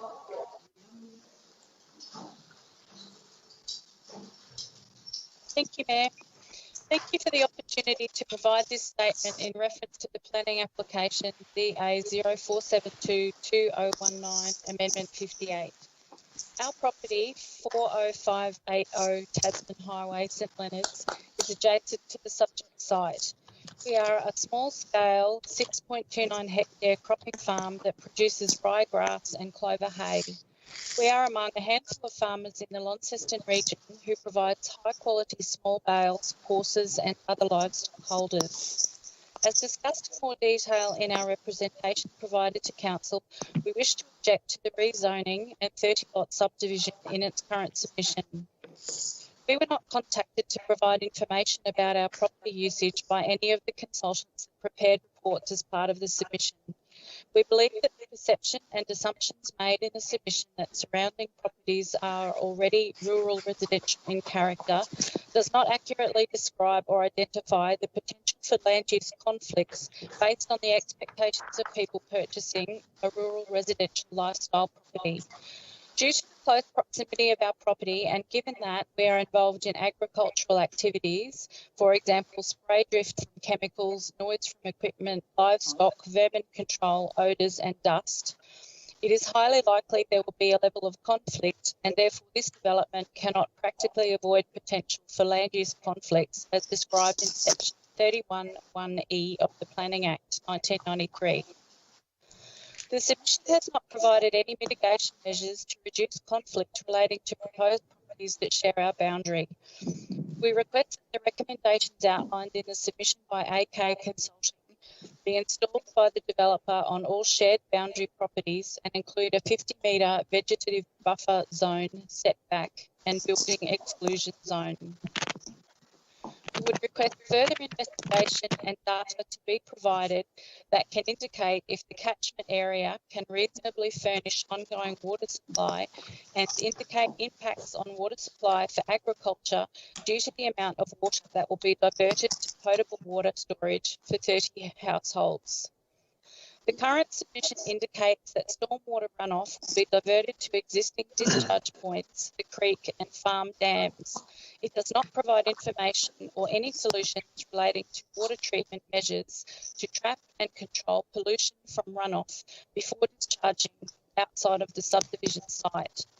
Surrounding properties use water from the dams to supply water to their households, and pollution added to the catchment from 30 households could have significant impacts on water quality. We would like Council to provide further detail on how this development will provide public transport and pedestrian easements to be accessible for people relocating to this area. Without an appropriate public transport plan, we expect an increasing dependency on car and pedestrian traffic that does not support RLUS strategic goals to accommodate regional growth in locations supported by public transport or other sustainable transport choices. All the items discussed in our representation directly relate to the criteria in the RLUS, and we would hope that Council sees the importance of implementing a complete solution for developments of this nature. Kind regards, Ed and Sarah. Thank you. Ashley Brooke. A statement in favour of the recommendation from Ashley Brooke, Planning Consultant 6TY. The recommendation includes several changes to the permit conditions for the proposed subdivision, which we're supportive of. These are made in response to the relevant issues raised in the representations. This includes an additional requirement to establish a 50-metre sensitive use no-build area, affecting a relatively small number of lots in the southeast and southwest of the subdivision, which are adjacent to neighbouring farmland. This setback is consistent with the agricultural assessment prepared by AK Consultants, included with the application, and a report addendum which they prepared in response to the relevant representation. Additionally, there is a requirement for future dwellings to have firefighting water storage tanks with a minimum capacity of 20,000 litres instead of the 10,000 litres which would ordinarily be required by the Bushfire-Prone Areas Code. This requirement has been put forward by the proponent in response to the relevant representation. The requirement for a minor increase in the width of the turning circle at the end of cul-de-sac roads reflects the stipulations in the Bushfire Hazard Management Plan and can readily be accommodated within the subdivision. The changes relating to future on-site wastewater management requirements provide the flexibility to incorporate any advancements in the available technologies. The change, which allows for the provision of overhead electricity reticulation, provides for consistency with the existing infrastructure along the Tasman Highway, White Gum Rise and Magpie Crescent. There were other issues raised in the representations which are not considered to have sufficient merit to necessitate further changes to the draft amendment or planning permit. It is noted that the issues will also be subject to consideration by the Tasmanian Planning Commission during the upcoming hearing process, which it will conduct.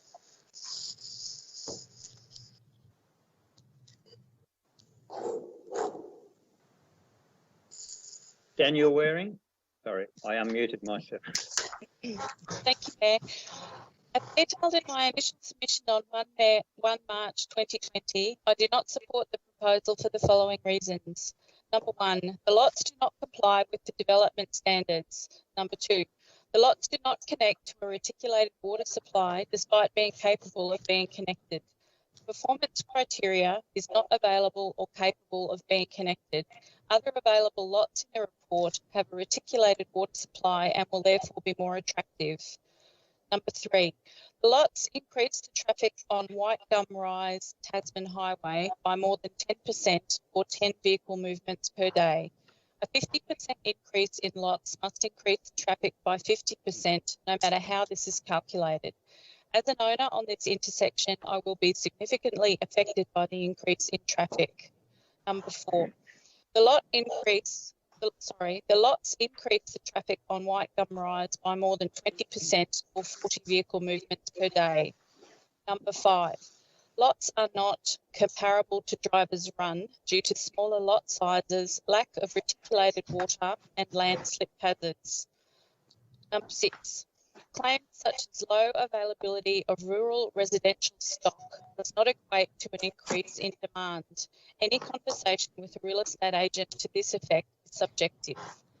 Number 7, there was no consideration of the impact of an additional 30 users of the fixed wireless NBN in the same sector as Drivers Run that already experiences routinely unusable speeds. Additionally, the traffic impact assessment contains flawed data such as, number 1, line of sight calculations that are not taken from a driver's viewpoint and are skewed to provide more favourable distances when looking onto the Tasman Highway. Marginal distance is not highlighted as per the key.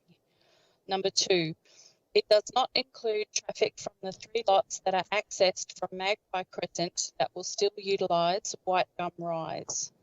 Number 3, the report uses the term unavoidable for the proposal to proceed. However, it is avoidable if a separate entry from the Tasman Highway is used.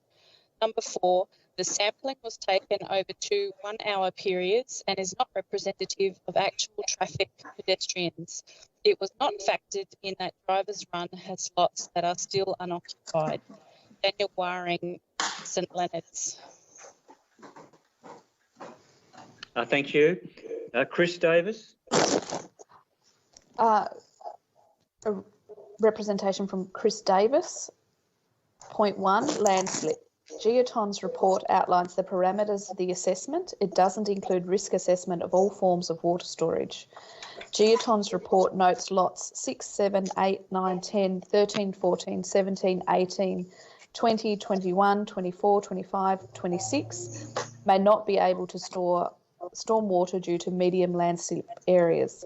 The application ignores the impact of any water storage for bushfire purpose and or portable water storage for these lots. Point 2, traffic impacts. Responses do not mitigate the lived concerns of Drivers Run residents and the fact the TA traffic impact assessment was a short assessment when a full and detailed assessment was required. There's a reference in the representation at this point to the DIR Traffic Impact Assessment Framework Edition 1 of 2007. The assessment didn't occur over multiple seasons, multiple times, and therefore is not comprehensive. Without the full assessment, the line of sights during all seasons and conditions remain unknown. The number of pedestrian, particularly children, remain unknown.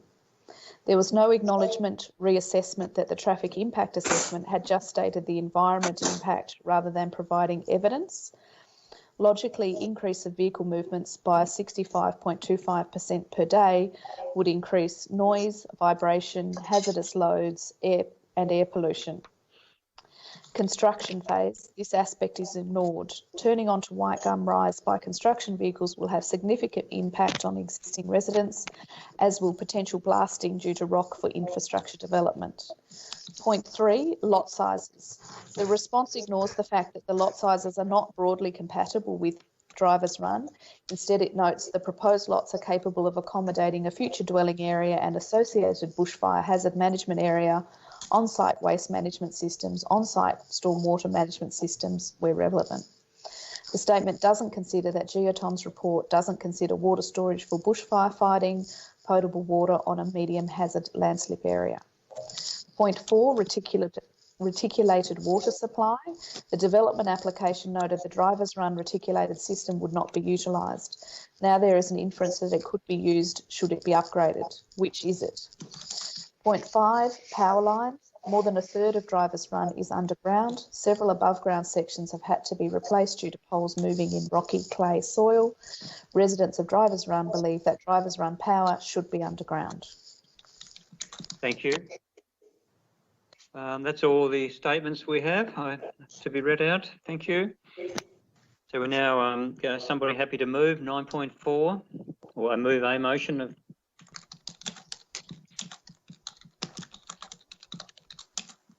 I can't hear anything. For the purpose of the discussion, Mayor, I'm happy to move this item. That's Councillor Finlay, move it. Is there a seconder? Yeah, I'll second it, Paul. Councillor Spencer, thank you. Councillor Finlay, you wish to speak to it? I do, and given the silence in moving and seconding, I am really keen to hear from other councillors, because I think with the significant number of representations providing insight into this, I think it is reasonable that council has considered those matters.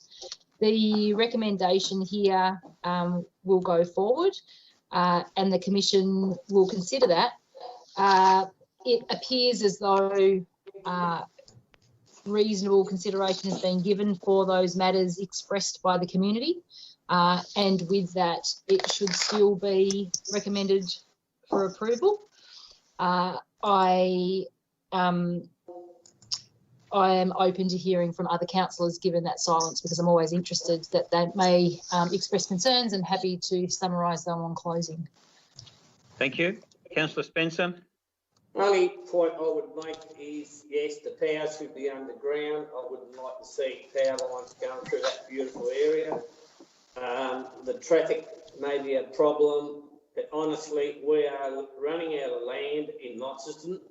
We need these blocks so people can actually build on. There's just not enough land left anywhere. And this is what it will come to in the end. Farm and ground will become housing. Now, there's quite a few blocks there, but they're very big blocks. Devon Hills is an example. There's a lot of areas around like this, and they work really well. But what upsets me, there's so much people against it, and we probably could sit down and see where we go from here. Thank you. Thank you, Councillor Spencer. Deputy Mayor, Councillor. Question, if I can. Question, who's that? Sorry. Councillor Harris. Councillor Harris, question, yes. Question for the officers, just in regards to the comments made by the representatives about the traffic increase onto a junction of 100km/h zone, which seems to indicate that you're allowed to have up to 10% of existing or 10 vehicles per day, whichever is greater. A couple of representatives have mentioned it. I'm not sure if it's true. If they could just tell us the situation in regard to that, if they would, please. Thank you. Is that Richard? We have consultant planner Heidi Gose in the meeting, and it would be she has done the assessment and also the report. It would probably be appropriate for her to be directed the questions. Thank you. Heidi? In terms of the traffic impact assessment, we have a report prepared by a traffic engineer with more than 30 years experience. The application also went to State Road, and also the council as a road authority has signed off on the traffic impact assessment. With regard to the clause in the actual planning scheme, which refers to a 10% increase, there is often quite a confusion with that, as that's what the acceptable solution provides for. But at the performance criteria, if it is more than 10%, it then gets assessed under that performance criteria. And we've got a traffic engineer and council's traffic engineers who have signed off on that traffic impact assessment, so it is accepted. Thank you. Councillor Harris, any other questions? Or? No, I think planner for that response, because it was a bit confusing as to what was. Thank you. Any other speakers? Mayor, thanks. I'll take the opportunity. I want to reference those 7 representatives who have interrogated the exhibition exhibited documents and the plans that have been provided. And whilst I heard one speaker before me say that they were against it, I think what they were doing was were wanting to ensure that the best outcome was achieved for the community, and the level and depth that they, and indeed the planning officers, have gone to work through those representations is appreciated. So I'll be supporting the recommendation, all 3 points of it, as prepared and provided by our officers. Thank you. Councillor Mackenzie. Yeah, I'd have to say in the 9 years that I've been on council, this would be one of the more confusing and challenging issues that I've had to try and work my way through. And I guess to echo the comments made by the Deputy Mayor, that I guess that the representatives have gone to a lot of depth in regards to their research on it. And I think this is one of these ones where I don't think they're against the subdivision. I guess it's the development application that they have some concerns with, and how that marries in with, I guess, in most cases where they live, which is next door in Drivers Run. I had tried to follow through the responses made by the consultant planner, and I think she's done a fantastic job in doing all of that. I just question I guess with the number of comments that have been made and the number of amendments that we've put forward to take into account those questions that have been raised as to whether, just time and wise, whether we should be taking this off the table and coming back and having another look at it later on. But having said that, we have had professional planners look at this. We've had lots of interaction with representatives. There have been amendments made in relation to the representations made, maybe not completely to the satisfaction of all of those people that are represented. I guess from their perspective, they have another level that goes to the planning authority now for them to make the final determination based on those representations and the responses made there too. So I guess that, I feel a little under-skilled to actually go into depth with some of those things. So I'm comfortable that we've had a really good, robust process that's gone through, and we've put together the best that we can do in relation to this subdivision. And I'm happy to sort of see what the planning authority now does. Thank you. Councillor Soward? No? No, thank you, Mr Mayor. Nothing else to add. Thank you. Councillor Cox? Yeah, just a quick question. I was mulling it over in my head, Mayor. Is it mandatory to put power lines underground in new subdivisions? And I guess if not, why not? No. So, who's going to answer that, Richard or Heidi? Yeah, well, I don't. Yeah. we have council has a policy. I don't have the policy in front of me, but I believe it says that where it comes overground, it can stay overground. And I'm not sure it also applies to rural living in the zone. But yes, in urban areas, in serviced areas, the policy is underground. Yeah, okay. It just in this day and age, it just surprises me, and that's not critical of you guys at all. It just surprises me that we don't make it mandatory for all future developments. Thank you. Councillor Stojanczyk, wish to speak? No, thank you. Councillor Dawkins? Nothing to add. Councillor Dakin? Nothing to add. Councillor Spencer spoken. Councillor Harris?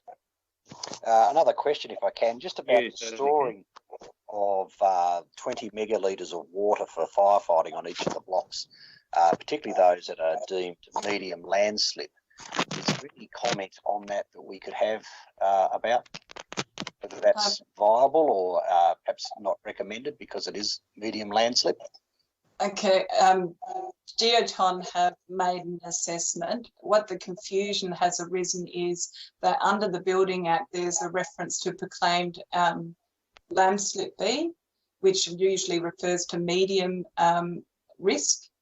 So in this instance, there is no regulations or any controls in the Building Act that require or that you can't have storage of water on the site.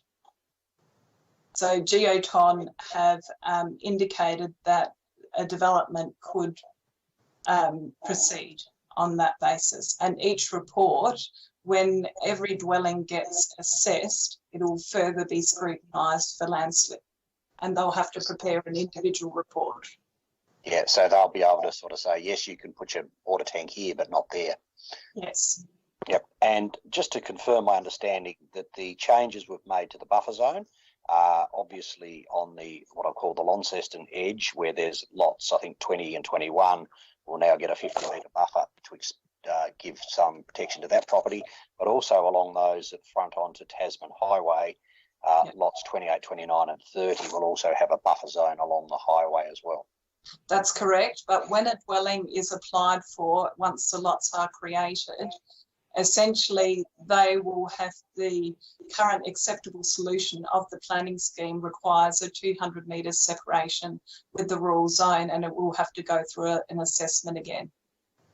So does that mean their house would have to be 200 metres from the other property? But the planning scheme will trigger, it doesn't mean the house has to be 200 metres. All it is a trigger point to require further assessment under the scheme when an application is made for a dwelling. Yep.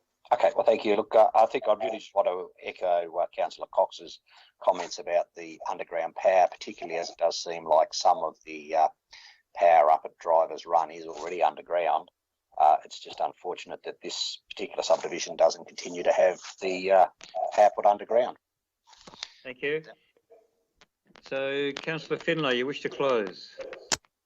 I think the comments of councillors are supportive of this going forward. I think the acknowledgement of the work done both by the community and the representatives, the thoroughness of that and the responses made here. As Councillor Mackenzie said, it's been complex, hasn't been easy, but I think this is the right decision. Thank you. So you're for the motion. Deputy Mayor? Support. Thank you, Mayor. Support. Councillor Mackenzie? Support. Councillor Soward? Support. Thank you, Mr. Mayor. Councillor Cox? Support, Mayor. Councillor Stojanczyk? Support, thank you. Councillor Dawkins? Support. Councillor Dakin? Support. Councillor Spencer? Support with a question mark about the power. Councillor Harris? Support. Thanks, Paul. Councillor Walker? Support. And I'll support, so that is unanimous. That is carried, 9.4. So now we no longer sit as a planning authority, and we move down to 18.1, the flood authority rules. Someone happy to move the motion that's there, or? Happy to move, Mayor. Councillor Mackenzie, thank you. Is there a seconder?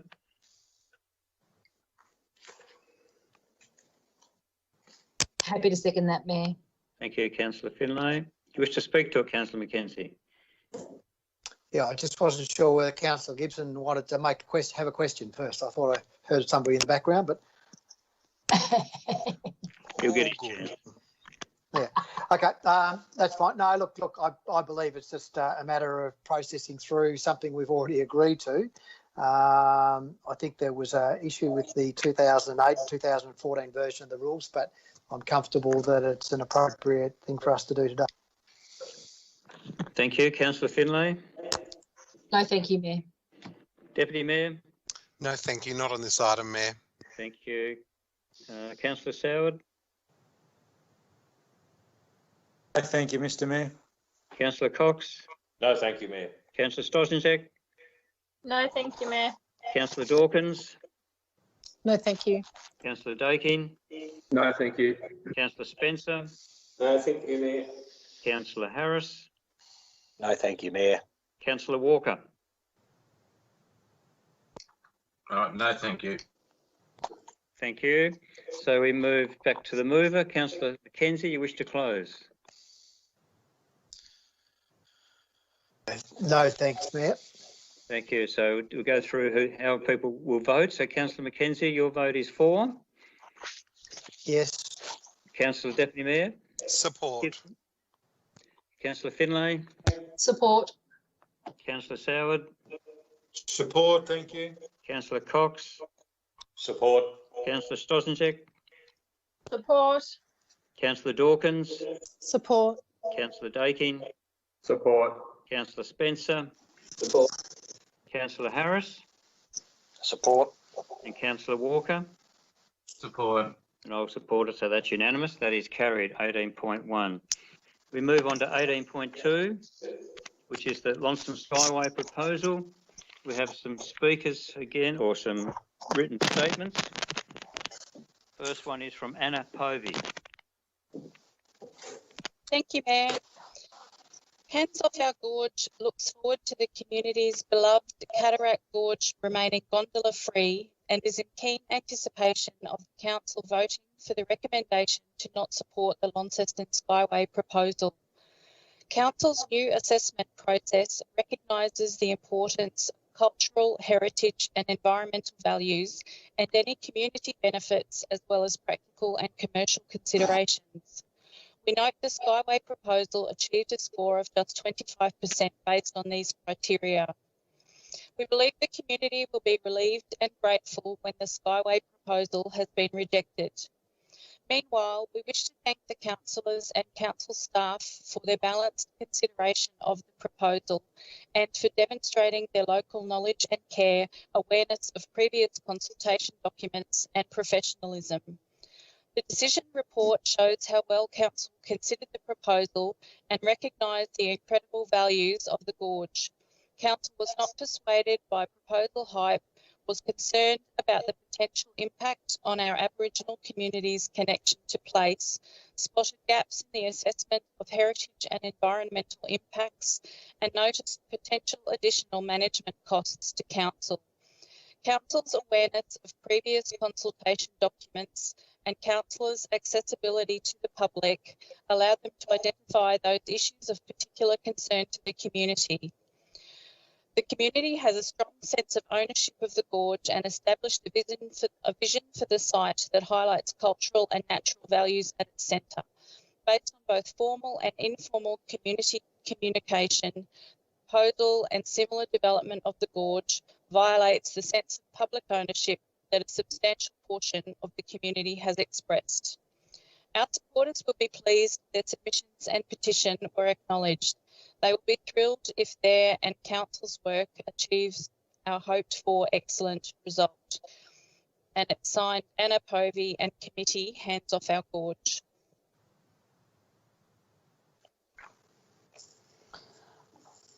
Mr Mayor, I have a statement to read from Mr David Larter in relation to this item. My name is David Larter. My family are the operators of the current chairlift and proponents of the Skyway project. I am a Launceston resident. We are seeking council approval to lodge a development application as required under the Planning Act. I would like to make the following statement in regard to the unsolicited proposals to develop council-owned property. The statement reads, we have consistently said that the process is flawed and open to manipulation. We have participated in the reasonable expectation that council as landowner would apply its processes in good faith to determine whether to provide owner permission at this stage of the process. The process will have miscarried if the recommendation proceeds to a decision. The scoring shown in Table 1 proves this. Those who participated have not brought an open and unbiased mind to the assessment. Criteria 8 should be not applicable or a 10. No disposal of land is planned or sought. Criteria 6 should be 10. No funding is sought from any level of government. Criteria 5, by scoring this 3.1 average, the council is showing little confidence in officers' ability to negotiate a commercial return. Criteria 1, a score of 2.5 average only shows a failure to read any of the background reports or to understand the presentation. High-level and more detailed reports have been completed. Aboriginal heritage assessment has involved completion of all statutory process. As for natural values and European heritage, it has always been the intention to run the final design back through the process prior to lodgement against a DA. The criteria and other steps in the process do not relate to land use planning matters. The seeking of council consent to lodge is based on the premise that council, acting as a planning authority, cannot then issue a permit and then find land covered by that permit involves council land. It cannot function as a proxy for development approval. It is a bureaucratic rather than political process which is delegated to officers. Council should abandon this assessment and either revisit the proposal based upon an independent assessment or abandon the whole process and let the planning process run its course. It's signed David Larter.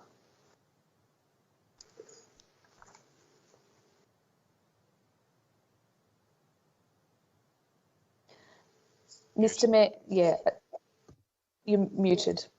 Thank you very much. I apologise. Okay, we have no more written statements. Somebody happy to move a motion? Councillor Walker. Moved. Is there a seconder? Andrea. Councillor Dawkins. Councillor Walker, you wish to speak to it? I do indeed, Mayor, and thank you very much. And thank you to the council officers who have prepared this report. Of course, it's no simple matter to go through a process like this. It's what is proposed is a large development, but it's also proposed on a location that is of such significance to every person, not just in Launceston, not just in Tasmania, probably not just even in Australia, but worldwide. We are rightfully proud of the magnificent area that sits so close to our city. This development, this assessment process was triggered because a development proposal was being played out in public, and once it became a public discussion point in the media, with proponents and detractors pushing their points of view, it became essential for the council to find a way to have an objective response to the consideration of whether to allow council-owned land to be used for such a development. But this assessment process is more about whether the council wish to dispose of or allow the use of council land, and in this case, significant council land.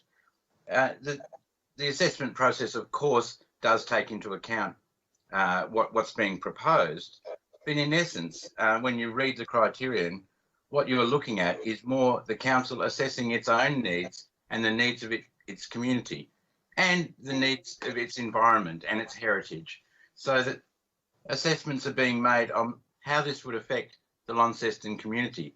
Assessment is not being directly made about the proposal, although that has to be taken into consideration. So it is a difficult balancing act to perform. On the one hand, we have a proposal, yet it's not a development application. On the other hand, the council has land and can be persuaded at times to dispose of land if it sees fit. In this case, quite clearly, quite unanimously, quite strongly, the council has not seen fit to allow development on this land or to allow disposal of this land, even if it's, or the use of this land, even if it's not for ownership as such. And so in that case, I do believe that the process has been largely successful, although, as I pointed out earlier, not without its difficulties in wanting to balance these things. These are never simple decisions. There are complex considerations to make, and I commend the council officers for the process that they developed and the councillors who have participated in the process. Thank you, Mayor. Thank you, Councillor Walker. Councillor Dawkins. Thank you. If I might just ask a question, which has come from Mr. Larter's words. So could someone please speak to the process? So yes, we obviously had the artist's impression and the discussion around what the proposal might look like. And then we went away, we talked about how we might assess such a proposal, and we came up with a lot of consultation, the process that we went through. And now to have that indicated that somehow might colour I guess, our future capacity to be able to defend this process. I just want to be able to understand that from a planning perspective. Well, Thanks, Mr. Mayor. If yes. you'd like me to take that, I that will, one. CEO. Okay.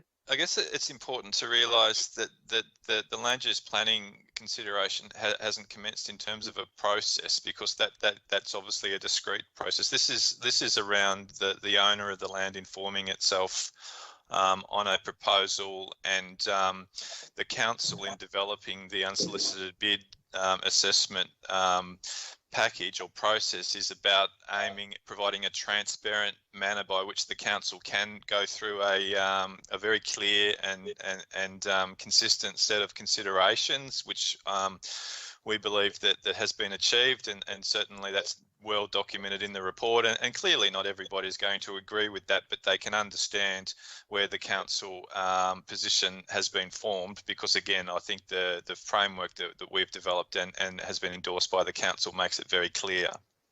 Thank you. Well, I will speak to it now as the seconder then. So obviously, you know, we'd heard rumours for a long time that this proposal was coming, and I had tried to keep an open mind. You know, my gut reaction was to be very fearful of major changes in the gorge, as I know a lot of people's were. So I did sit in that meeting listening, looking at what the proposal might look like, and it hit me. You know, it was brutal. It was far harsher than I thought anybody would ever have any sort of sense that they might be able to develop something of that scale in the gorge. But I still didn't make my mind up that day. I tried to listen to the voices of the people who were supporting it in the community. I tried to understand what it was that people were hoping to get from this development. And in essence, I couldn't find anything more than the superficial sense that development is good. You know, development is good. Launceston should have development. Therefore, we should develop the gorge. I couldn't find anything deeper than that. It's already the second or third most visited site in the state. Everybody who comes to Launceston visits the gorge. I for a short while, worked with Rod and Kim Asquith at prior to Stillwater, and I spent all day telling people this is the way to go to the gorge. That's all people ever wanted to know. Nobody ever came away from that visit saying, oh my gosh, I wish it was more. It's entirely enough just as it is. Sitting there, as many of you did, watching King Ubu, I tried to imagine what that would have been like with the Skyway around us. And it appalled me and concerned me that we could ever be considered to do something like that in the gorge. It is perfect the way it is. I completely support this process. I don't ever want to see any more development in the gorge. In fact, I'd like a bit less. And I think that Anna Povey said it beautifully when she said that that proposal violates our sense of public ownership of the gorge. And I think for me, apart from the natural and cultural values, it's that violation which I was the most upset about. So I support this process in this motion today. Thank you, Councillor Dawkins. Deputy Mayor? Just briefly, Mayor, thank you. I want to add my support to the policy that was developed, the unsolicited proposals to develop council-owned property procedure. I want to also note that there are at least one other application that is responding to that particular high-level document at the moment, and want to commend all members of the community, both for and against, for the information that they provided to me ahead of this policy coming to us to make a decision. Thank you. Councillor Finlay? Thanks, Mayor. The idea that we would receive a development application in the gorge took me right back to the time where, before we started the Reimagining the Gorge process, the journey that we took as a council and as a community together through the Reimagining the Gorge process. And it was really clear at the conclusion of that significant development within the gorge wasn't supported. And in fact, in that document, it's outlined that even development, physical infrastructure development to the level of a platform to meditate or a platform for yoga wouldn't be supported. There were sort of examples like that for really light touch development.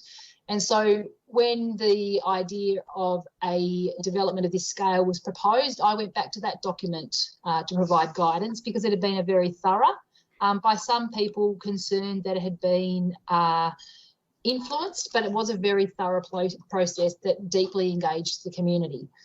And then when we were grappling with the idea of how to move through the horse or cart process of landholder consent and development applications, I was really proud of the way we opened up to developing a process. I was proud of the way, in fact, that we were quite patient and we were really tempered in how we moved through that. We didn't seek to act quickly or reactively. And I think the work that was done on our behalf was really solid to prepare that structure. And I think the way that the councillors engaged, participated in that and delivered their outcomes was really robust.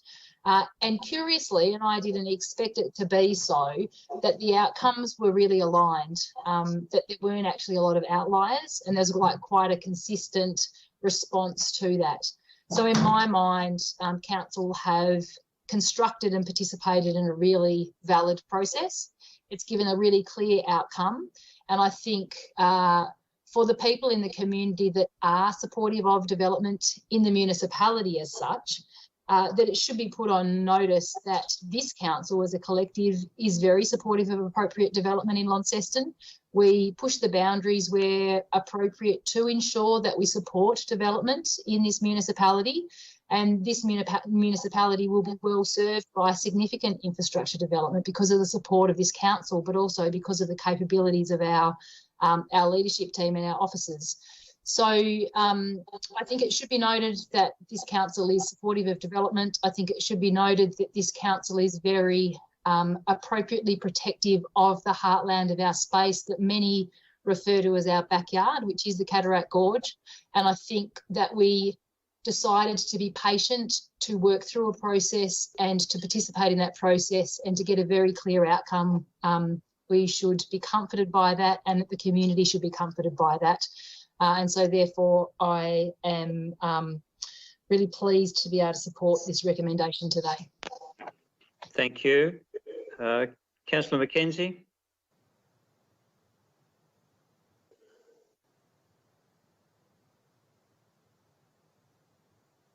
Councillor McKenzie, you there? Yes, I thought I'd unmuted, but obviously hadn't. I'd start by saying, look, I'm a person who is pro appropriate development in our community. I think sort of echoing the comments made by Councillor Finlay previously. This process is always challenging. People saying we've got a bias when we come in to sit and discuss these things. Everybody's trying to work on us with a bias. The developers did a proposal to us to try and convince us that it was a good development. Others have tried out in the community to convince us that it's not a good development. We developed a process which is there in the 10 points that are there. We determined that point 9 wasn't one that we should consider in this particular development application proposal. I must admit, taking on comments, some of Mr. Marta's comments, there are some elements of the criteria that I found challenging to actually answer because we didn't have a plan on some of those things. So the question is, we probably just need to go back and review and say, for us to be able to do a proper focus, we need to have these things. And if you don't provide them to us, then this is how we'll decide it. So there's a couple of things there that I might do differently. But having said that, it's so categorically low in the scale of 25% that even with any adjustments and tweaks to any of the particular criteria, I find it hard to believe that we'd have still got to a situation where we would have got a satisfactory number to sort of take it to the next level. So I'm comfortable that we've done a fully robust process. All of the councillors have been given the opportunity to go away and do their own individual assessment, so therefore without bias from others. So they've gone and done their own personal review of the circumstances based on what was put before us. We'll take into account the information that we had to hand in making those decisions and where we got to. So again, I'm comfortable that we have done the process as we set out. I'd like to go back and review it again post this process to make sure going forward we can just improve it. If that means a future proposal comes from these proponents, then so be it, we'd go back and put it through a process again. But I'm very comfortable that we have given it the due diligence that's required, and the answer that it has come up supports that we do not proceed with this particular application. Thank you. Councillor Soward. Thank you, Mr Mayor. The key thing for me in looking at the matter before us today is in the decision statement where it says unsolicited proposals to develop council-owned property. So one of the key things we all need to remember in this, and I know that this is very, very important to this council, is that this is an asset, or any asset that we own. So, and again, as elected representatives, we own that on behalf of the people of Launceston. We act as trustees and custodians, if you will, of that. So it's important to remember that. Secondly, and one of the reasons I was such a big fan of the us developing this process was that it actually brings some surety to things. And I'll just explain what I mean by that. Is what it does when we have a process is it brings surety in that any developer or anyone that's out there who has a wonderful idea, and there are lots of them around, to develop something on our asset, on our owned property, there's a process for them to work through. And what it stops, Mr Mayor, it stops situations, and we see this in other jurisdictions around the country, where, perhaps a charismatic developer or a populist issue might get a bit of a leg up today. In a couple of years' time, a different person brings a similar thing and different council considers that, and the decision's made on personalities rather than on a process. And I think that's very, very dangerous. Whereas with this, it's a process. It's a very, very clear process. So that to me is really, really important. The other key word was unsolicited as well. It's great that people in our community have ideas, and given that it's a council-owned asset, it's important they go through that process with that idea. The interesting thing, Mr Mayor, from the comments made by those who spoke on these items, both for and against Mr Larder and also Ms Povey, it's an interesting thing in that whenever we make a decision, those who like the decision tell us how wonderful our process is, and those who don't like the decision tell us how bad the process is. So just an interesting observation, and people do approach this issue with passion, particularly in the location concerned. It's a very an area that provides evokes much emotion.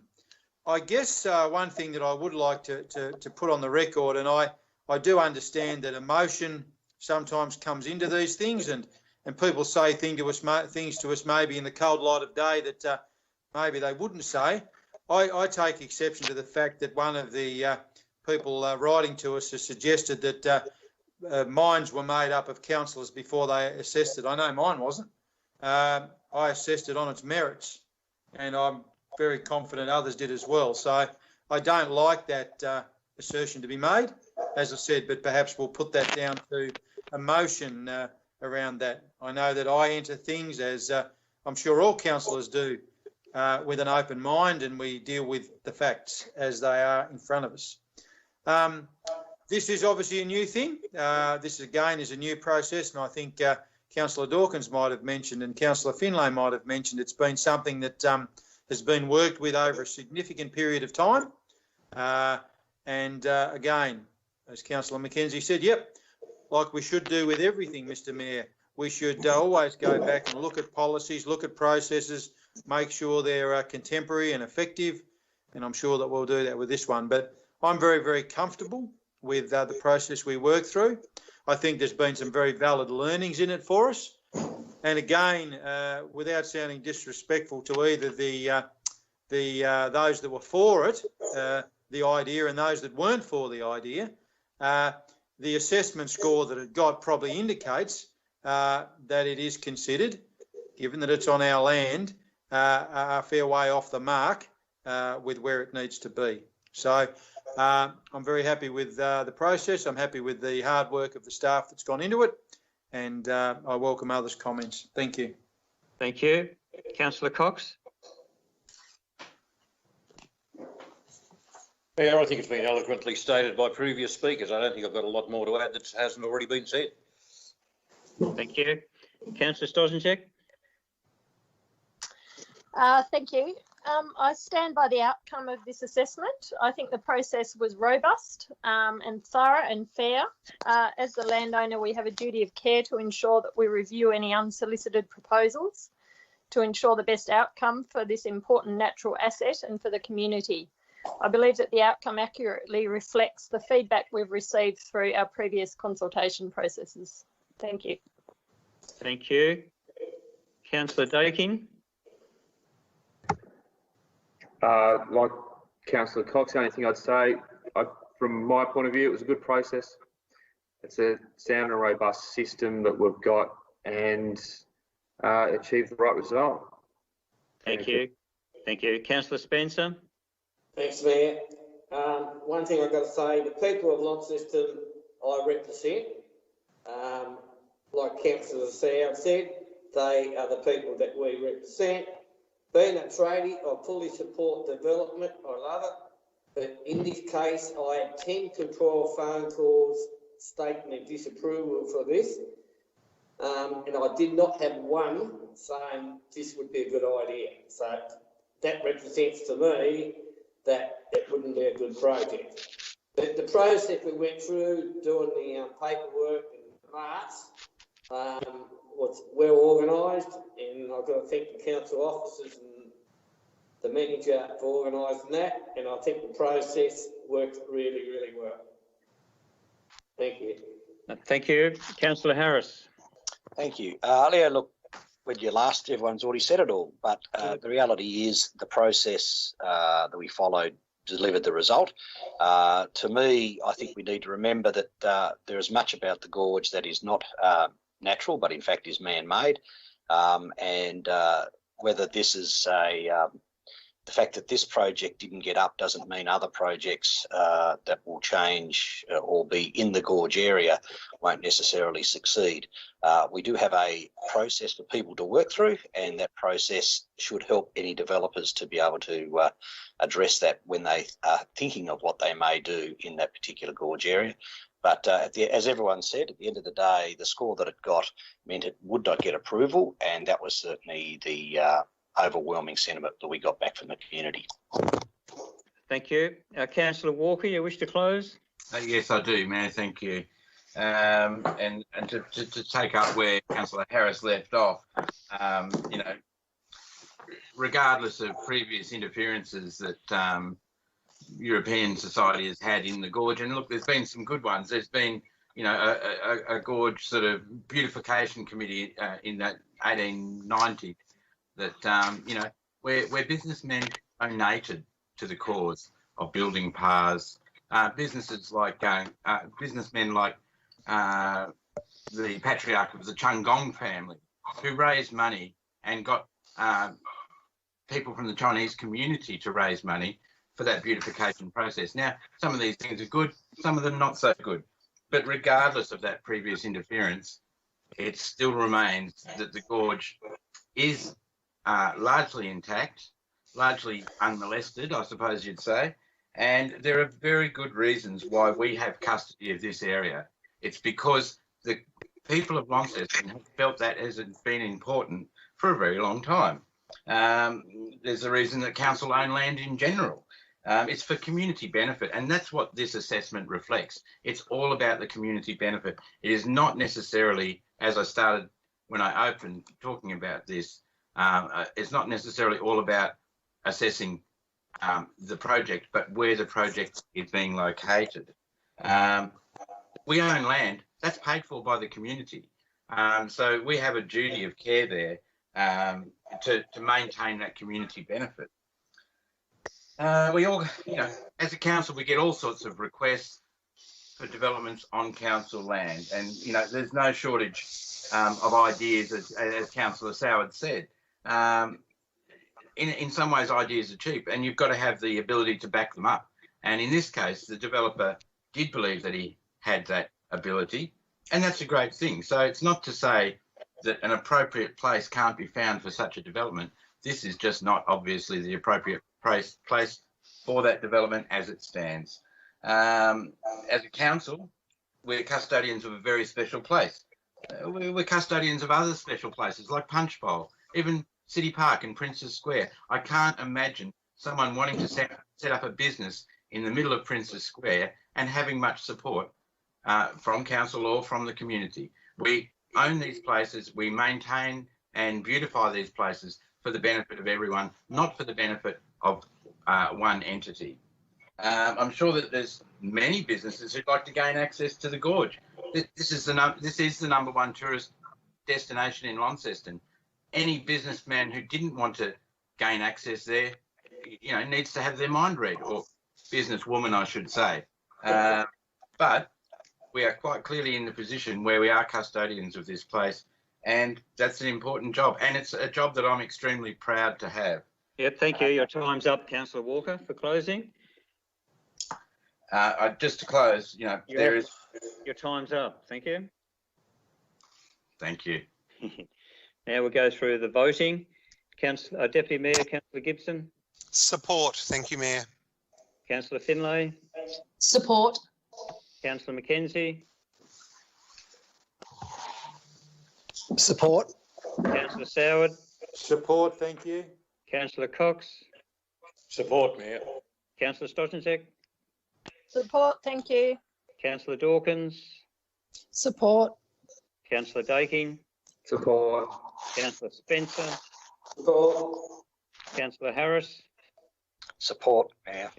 Councillor Walker. Support. I support. Thank you, Mayor. And I support it. So that's unanimous. It is supported and it's passed unanimously. Thank you. Can I just say I apologise to everybody, councillors. I did forget the questions from councillors. I'll come back to that in a minute. So I did forget, but I've been reminded. So that's great. We go on to, I skipped over it, not deliberately. 20.1, we'll do that and then we'll go back to that. Mayor, just on this one, I just noticed, sorry, CEO here, just in respect to recommendation 3, the council's 2023-24 contribution was reduced late in the day to actually 5 million, not 5.2, which is included in the recommendation. So I just want that to be amended. Yes. Thank you, CEO. So with 20.1, we have no speakers or statements to be read. Anyone happy to move the motion or a motion? I'm happy to, Mayor. Councillor Finlay. Is there a seconder? Happy to second that. I'm happy to support. Councillor Harris seconded. Councillor Finlay, you wish to speak to it? Thank you, Mayor. I think it's significant that this item is before council and potentially the timing, the significance of it before council today. There's no doubt that the works that have been supported throughout the action plan have really strong hopes from the community that the work we have identified, the actions that we have committed to, will in fact make the improvements that the community seek in terms of the health of the river. There was at no time a recognition that we could make 100% health improvements to the full river system, and that we were ever able to partner with the federal government or the state government or other entities to deliver an unlimited budget for any works. At all times, our officers and professionals across a number of organisations in Tasmania have determined the work that we would deliver that would bring the best benefits for the reasonable investment, where we get, in pub test language, the best bang for our buck. That we have to consider our investment at this point and the outcomes that that investment makes, and that we have to amend our contribution and also consider projects within that we're making marginal reductions in outcomes and materially marginal increases in our contributions. I believe this is an appropriate item to support today. And we've talked about infrastructure just in the previous item. Generationally in Launceston right now, there are a lot of big jobs before us, and a lot of them are things that the community have been seeking support for some time. The health of Cunnamalooka, the Tamar River estuary, is probably one of the most important issues that connects all northern Tasmanians, not just people that live in Launceston, but for all sorts of reasons, whether they be commercial operators, whether they be tourists that visit the area, whether they be recreational users, or just people that walk along the river's edge and admire it. So this is it's material in the project, not so substantial, but it's a substantial amount of money for consideration here. But the project to be reduced, you never want to take a project out of a project plan. But this has my full support. I think it's great that there is a project of such significance that will continue to pull our community through this COVID pandemic experience that we're having, and infrastructure projects are going to be really important going forward. That this is already pre-committed, funded, and with this amendment, it will continue, it can continue, and with the questions that were asked at the beginning of the meeting, we do have the capacity and we will deliver on this project. I think is really important. So it has my full support. Thank you, Councillor Finlay. Councillor Harris? Yeah, thank you. Just want to support what Councillor Finlay had said in regard to this project. It certainly is one that, as part of the Tamar Regional Action Plan, is necessary. This, along with some of the other work that we have put in place with some of the federal government funds has been provided under the city deal. This is part of that. It will help reduce the amount of things that end up in the Tamar River that we'd rather not have in there. And it does, in fact, as she so politely said, gives our best bang for buck. The removal of the one Foster Street storage area, whilst it was 10% of the cost, it only provided 2% of the actual benefit. So whilst it's not ideal to have, as you said, to reduce something, 36% is pretty close to 37% that we would have got for the whole project. It is affordable, it is doable, and it will help make the Tamar River cleaner. There is still more to be done, but this is by some of the low-hanging fruit that will have the greatest impact, and that will be the impact from when it's implemented going forward for years to come.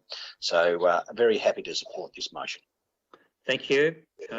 Deputy Mayor, Councillor Gibson. Mayor, I don't have a lot more to add other than what Councillor Finlay said, other than to say that during the journey of coming to understand the work that's being undertaken, I've really appreciated the absolute skills within our organisation that have been able to turn their scientific brains to ways of delivering the information that makes the community understand and makes people like me understand and be educated about the causes and about the effects and about the solutions needed. So our staff, together with those who are working collaboratively from other agencies and organisations, have really taken us and the community on a journey. And now we look forward to more of the work being undertaken. Thank you. Councillor McKenzie. I've just got a couple of questions, if I may. You may. One was just in regard to, I think probably not quite represented in the answer given at the beginning of the meeting in regards to the questions that were asked. I mean, we've got our commitment, which is all we can control, but a significant hole in that commitment might occur if all of a sudden the state or federal government decide that they can't no longer afford to do that given the COVID-19 experience and the costs of doing that. Have we had any affirmation in recent times from the government or during this process that their commitment is still unyielding? CEO? Yeah, Michael? Thanks, Mr. Mayor. Yeah, certainly I've been meeting with federal and state government representatives through the development of this revised proposal. Certainly it was the federal government that were pressing, and they're very keen to see work start, given that they made their commitment quite some time ago at the last or before the last election. So no, the funding is committed. The funding is there. The Tas Water board, I think, is yet to formally consider their contribution, and obviously we're considering ours today. So, so that leads me on to the second question. thanks for that, because that gives me a bit more heart in regards to that. We started out with a budget of about $85 million, and now that's sort of, I guess, on Taswater estimates, 145 million through, it was a GHD, was it, that gave them advice in regards to that. I guess that given we've got some out years in regards to this, I guess my concerns are the federal government are committing their 42.5, and the state government are committing their 42.5. Taswater hopefully will commit their component of it. Is just where we fall if all of a sudden there's a 10% increase just through efflux of time, and hopefully they've been, I guess, the discounted cash flows and all those sorts of things have been built into the budgeting model, but just noting the scale of these sorts of things, and I guess some of the unknowns associated with what we do with these things. And I guess we go back to the levies that cost more than we started out with as a result of a number of things, which were the purchasing of the properties on the riverfront and things like that, as to how we risk protect ourselves in the situation where we've got a commitment to do, who picks up any shortfall, and how does that get dealt with if all of a sudden the project does, sort of eke out between now and 2024. Yep. CEO. Thanks, Mr. Mayor. So we're actually hoping to have the opposite problem. I think Taswater, through their obviously existence, they've become very skilled in terms of determining cost estimate and working out what they need to allow for by way of contingency. And certainly with the 129,000 that has million, rather, it'd be nice if 129,000, but 129 million, that there's a high degree of contingency that is built into that. So certainly my hope, and that of Taswater's and the other levels of government, is that we actually, that contingency is not needed to be used, and the contribution that we actually have to make is less, but we do need to allow for budget to be at its maximum. But rest assured there's sufficient contingency built into that will effectively cover off on the event, those type of shocks that you're talking about. Okay, well, that's so thank you. I was hoping you were going to answer it in that way, because I assumed that with a project with the sort of magnitude we've got there, we can't afford for it to be another 10% to jump on top of that. That'll certainly have a significant impact on our plans going forward. So having said that, I'll now speak to the motion if I could. I think that the motion makes the motion makes eminent sense. I think that certainly going through and paring back the cost to make sure that we effectively almost get the bang for our buck without having to spend as many bucks is always a good thing. It's a pity that we do have to compromise it in some way. And I guess probably that just leads to my, and I'll conclude on that, other than just a final question, that if all of a sudden those contingencies that we talk about don't eventuate, does it give us the ability to bring that extra section, the Foster Street section, back into the game, or does our planning now sort of work around not doing that? Thanks, Mr. Mayor. It's clearly that's an option. I mean, there are other elements of the Launceston Sewage Improvement Program as well that haven't been included at this point. So, I mean, we'll deliver this project. That's not to say there's not more work on infrastructure that we need to do, but I guess they're matters for consideration down the track. So. Thank you.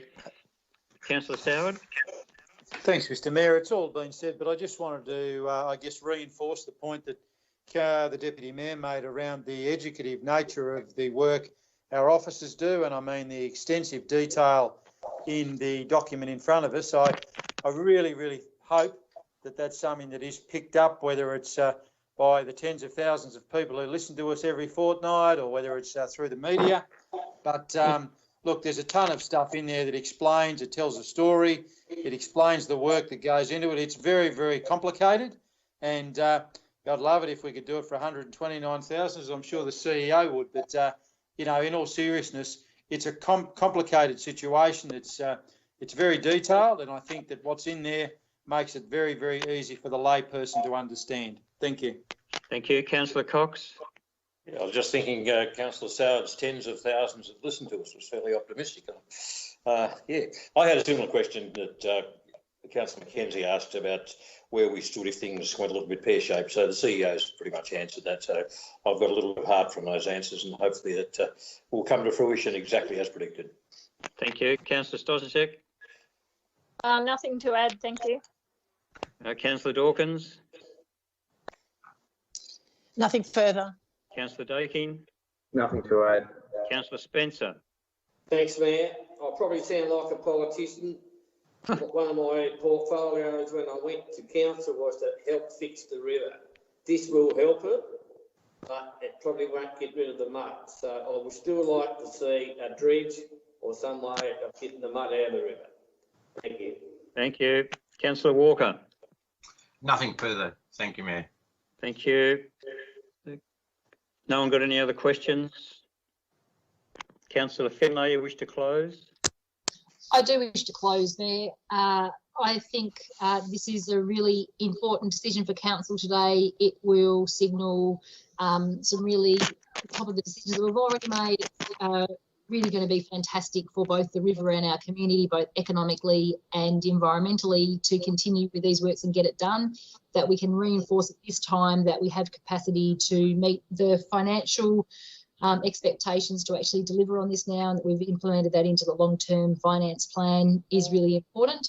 That unfortunately the project that we have to remove, we can recognise makes a minimal impact on the outcomes we will achieve, but it's no doubt that this is a generational project that will have long-term effects into the community, and people have been looking for that for some time. And I want to reinforce what the Deputy Mayor said, that with the leadership of our CEO and our leadership team, but with the expertise within our organisation and their ability to work with our partners in the community, we are really well served in this area as an organisation and a community, and their work should be commended. Thank you. I'll now go through and check the voting. So, Deputy Mayor? Support. Councillor Finlay supporting. Yep. Councillor Mackenzie? Councillor Mackenzie? Someone get a drink. Oh, Councillor Mackenzie, you there? There's a lot of noise going on. Councillor Mackenzie. I thought I did respond. I support. Yeah, thank you. Councillor Soward. Sorry, I had one in my advice. Yeah, it's all right. Councillor Soward. Yeah, I'll be supporting it. I thought Councillor Daking's dog might have had hold of Councillor Mackenzie. I'm glad that's not the case. Councillor Cox. I was hoping that the good councillor was just getting a drink of water. Support. Thank you. Councillor Stotanczyk. Support, thank you. Councillor Dawkins. Support. Councillor Daking. Support. Councillor Spencer. Support. Councillor Harris. Support. And Councillor Walker. Support. And I'll support it, so that's unanimous. That is carried. Now, go back to what I missed. Councillor reports. Any councillor reports? Mayor, I'd like to just take a moment, if I may, with regard to the passing of Gary Cleveland, and just to recognise, as the founder of Design Tasmania, the outstanding contribution that he made, not only to the development of that space, but indeed the development of the cultural sector in Launceston, in Tasmania, and at a national and international level. And I know Councillor Finlay and now Councillor Dawkins, with their relationship to Design Tasmania, could perhaps express better than I the regard that our community had for him. But it is someone who has made an outstanding contribution to our city, and certainly an outstanding contribution to design, and specifically Design Tasmania. And I note the words of Design Tasmania's former chair, Dr. Pippa Dixon, who referred to Mr. Cleveland as a visionary, someone who had unbounding energy, someone who was hugely focused on social good and everything that he believed in, but also someone who was always having a call to action, and someone who inspired our community to be better. He was able to mobilise people like no one else, Pippa explained, and I would like to further add to the words of her by saying that our city and the cultural vitality of our city is a better place due to Gary Cleveland's contribution. Thank you for that. Yeah. Mr. Mayor, I have a brief one as well, if I may. You may. I'll just go down the list so I don't miss anybody. Then Councillor Finlay. Yep. No, it's all right. Councillor Finlay. Any? No, just to reinforce the words of the Deputy Mayor. Thank you. And one other matter, although not a committee that I deal with, as we see various members of our organisation operating through this COVID-19 pandemic, I'd love to give a shout out. I think young people, although we would assume that they're all highly hyper-connected online, the work that our youth advisory group is doing there to maintain connection and activity and advice and support for young people in our community is commendable. They're doing a great job online and partnering up with others in the community. And although lots of people are doing lots of great stuff, I did want to acknowledge that today. Thank you. Councillor Mackenzie? Nothing to add at this stage, Mayor. Thank you. Councillor Soward? Yeah, thanks, Mayor. I just wanted to, along the theme of the Deputy Mayor, I guess, just acknowledge someone who passed this week who played a significant role in the Launceston education community, a gentleman called John Lang, who was a principal at Trevellyn Primary School and a larger-than-life character. John made significant contributions to the Northern Tasmanian education community. I mean, some councillors may have been fortunate enough to either have been taught by John or had students taught by John. John, ironically, I guess today, given we're dealing online with an online council meeting, John was a massive advocate and a leader 20 years ago in the use of information technology in schools and drove that very, very hard. And Trevellyn Primary School was a much richer place for having John there. Tragically, Mr Mayor, some councillors and yourself may be aware, John actually had a stroke around about 20 years ago, which left him significantly affected and paralysed, and he was cared for the last 20 years of his life by his wonderful wife, Anne. And John passed, I think it was on Friday, so deepest sympathy to obviously his family, but just to acknowledge the wonderful contribution he made to the Tasmanian education community and particularly the Trevellyn community, because having visited there when he was principal, as I was a young teacher at the time, it was like watching the Pied Piper with the care and affection his students and his staff and indeed the Trevellyn community had for John. Thank you. Thank you. Councillor Cox? Nothing to add, thanks, Mayor. Thank you. Councillor Stosniczek? No, thank you. Councillor Dawkins? No, thank you. Councillor Dakin? No, thank you. Councillor Spencer? Yes, John Lang, he actually taught me at Cressy High School.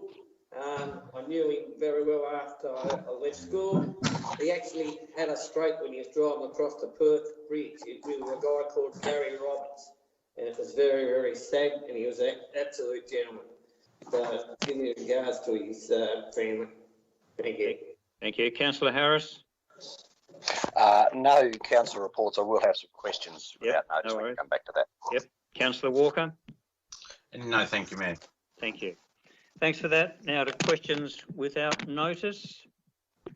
I'll go down the list. I think it might be easier for you. Deputy Mayor? No, thank you, Mayor.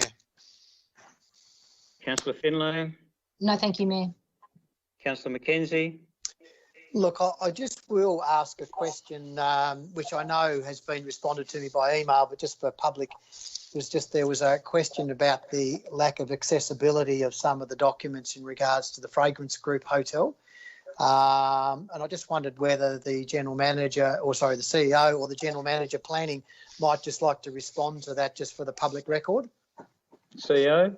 Thanks, Mr Mayor. Yeah, certainly that was made aware on the Easter Tuesday. So I had a call and and alerted to the fact that the documents weren't accessible. So we contacted our IT people, and they rectified the problem within an hour or so, which was great on a public holiday.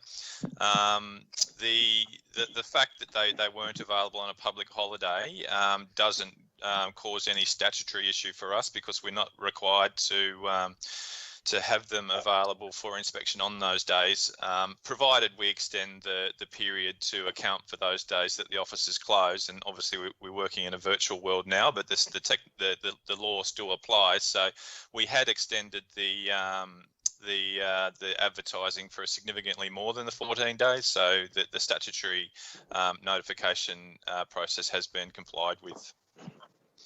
Any other questions, Councillor McKenzie? Thank you. Councillor No. Soward? Councillor Soward? No, thank you, Mr Mayor.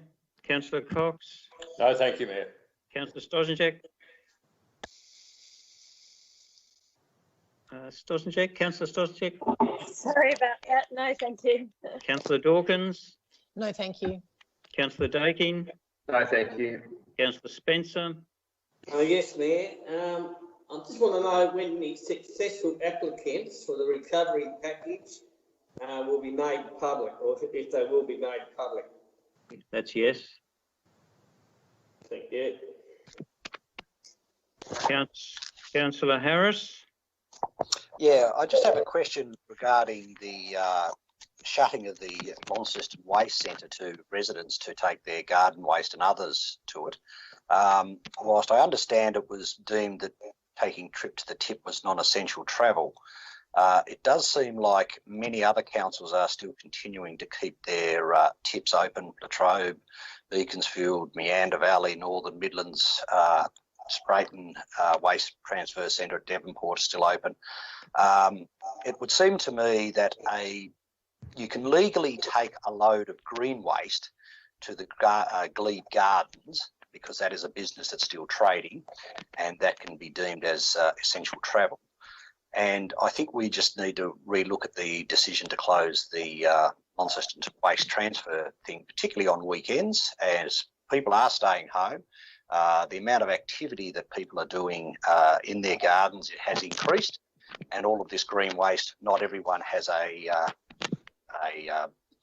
FIGO bin, and even if those who do, like myself, I now have a trailer load full of green waste sitting there waiting for me to empty the bin to perhaps start chopping it up to put in again. So I just want to know if the CEO will revisit the question, perhaps in consultation with the state government, about opening the tip to residents to be able to take their waste out there. It's something you could limit to one person only in the car, and social distancing and all those sorts of things. And particularly as we look like this is now going to be a long-term game, we could be doing this for the next 6 months. CEO. Thanks, Mr. Mayor. No, and it's a good question, and we have certainly been reviewing it. We've asked the question and sought the advice from the state government in respect of what their official position is, in respect of the restrictions that are in place across the state at the moment, and how the use of transfer stations do fit within that. So we will get that advice in the next, well, hopefully today or tomorrow. So and then we'll make a call on that, because we are aware that we're certainly aware that the other transfer stations haven't closed, but it's certainly still our view that the restrictions do prevent the use of it. But we'll get that advice and then make a call once we've got that definitively from the government. So thanks for bringing that up. Thank you. Any other question, Councillor Harris? No. No. Thank you, Councillor Walker.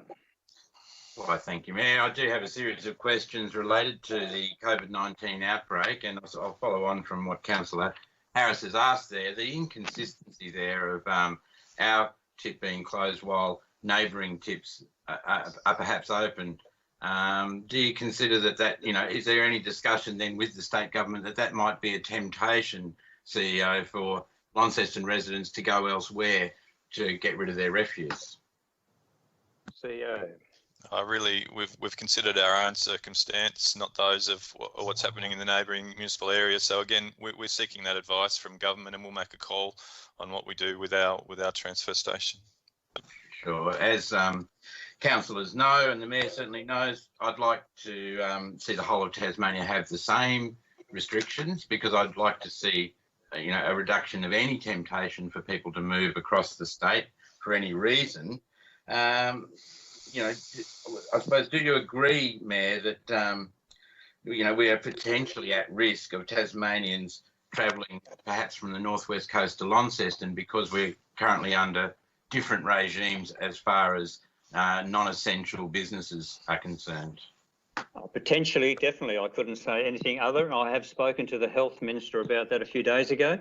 I actually raised it with her, and the government is obviously looking at that and aware of that, and they are continue to consider their response.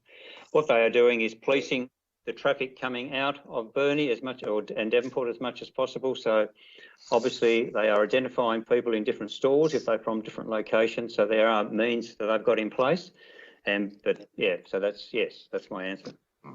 I suppose, of course, my concern, and I'm sure yours as well, is the protection of Launceston, its citizens, and especially of our hospital, which becomes crucial at this time. What discussions have yourself, Mayor, or the CEO had with the state government regarding measures to reduce the spread of COVID-19 in Launceston?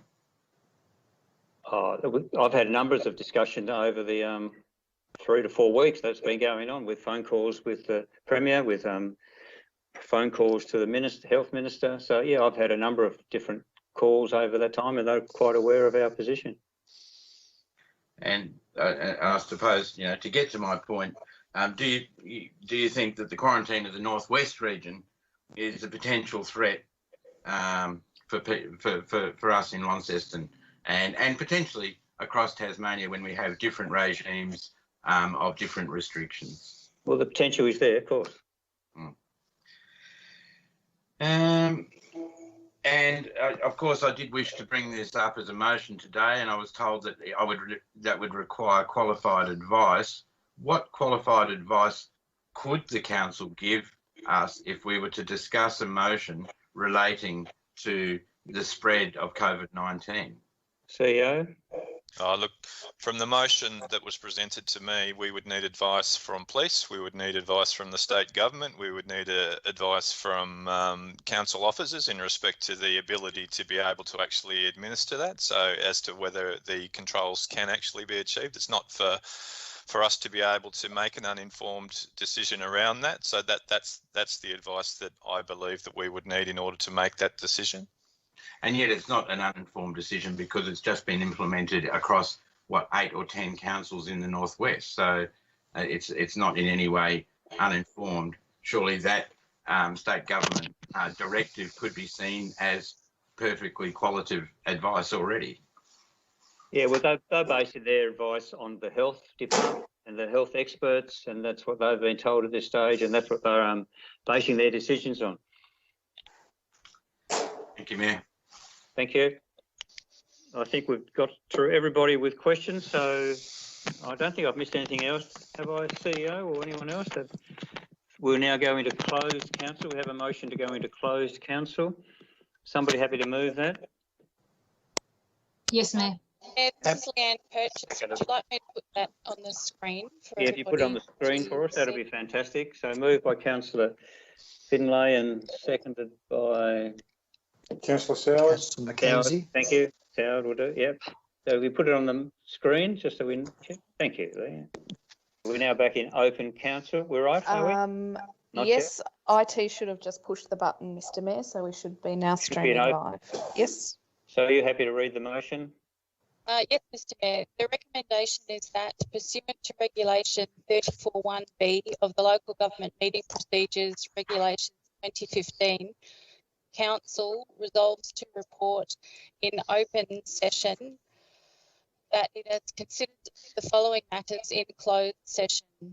Agenda item 22.1, closed council minutes 6 February 2020 and 5 March 2020. The minutes of the closed meetings of the City of Launceston Council held on 6 February 2020 and 5 March 2020 is a description of that matter. The second matter is agenda item 22.2, Community Care and Recovery Package Innovation Grants. The description of that item is that Council discussed action to be taken in respect of the Community Care and Recovery Grants, the outcome of which will be communicated by the Mayor and Chief Executive Officer. Thank you. So that's been moved and seconded, hasn't it, I think? Yep. No, we need a mover. No, we need a mover and a seconder, that's right.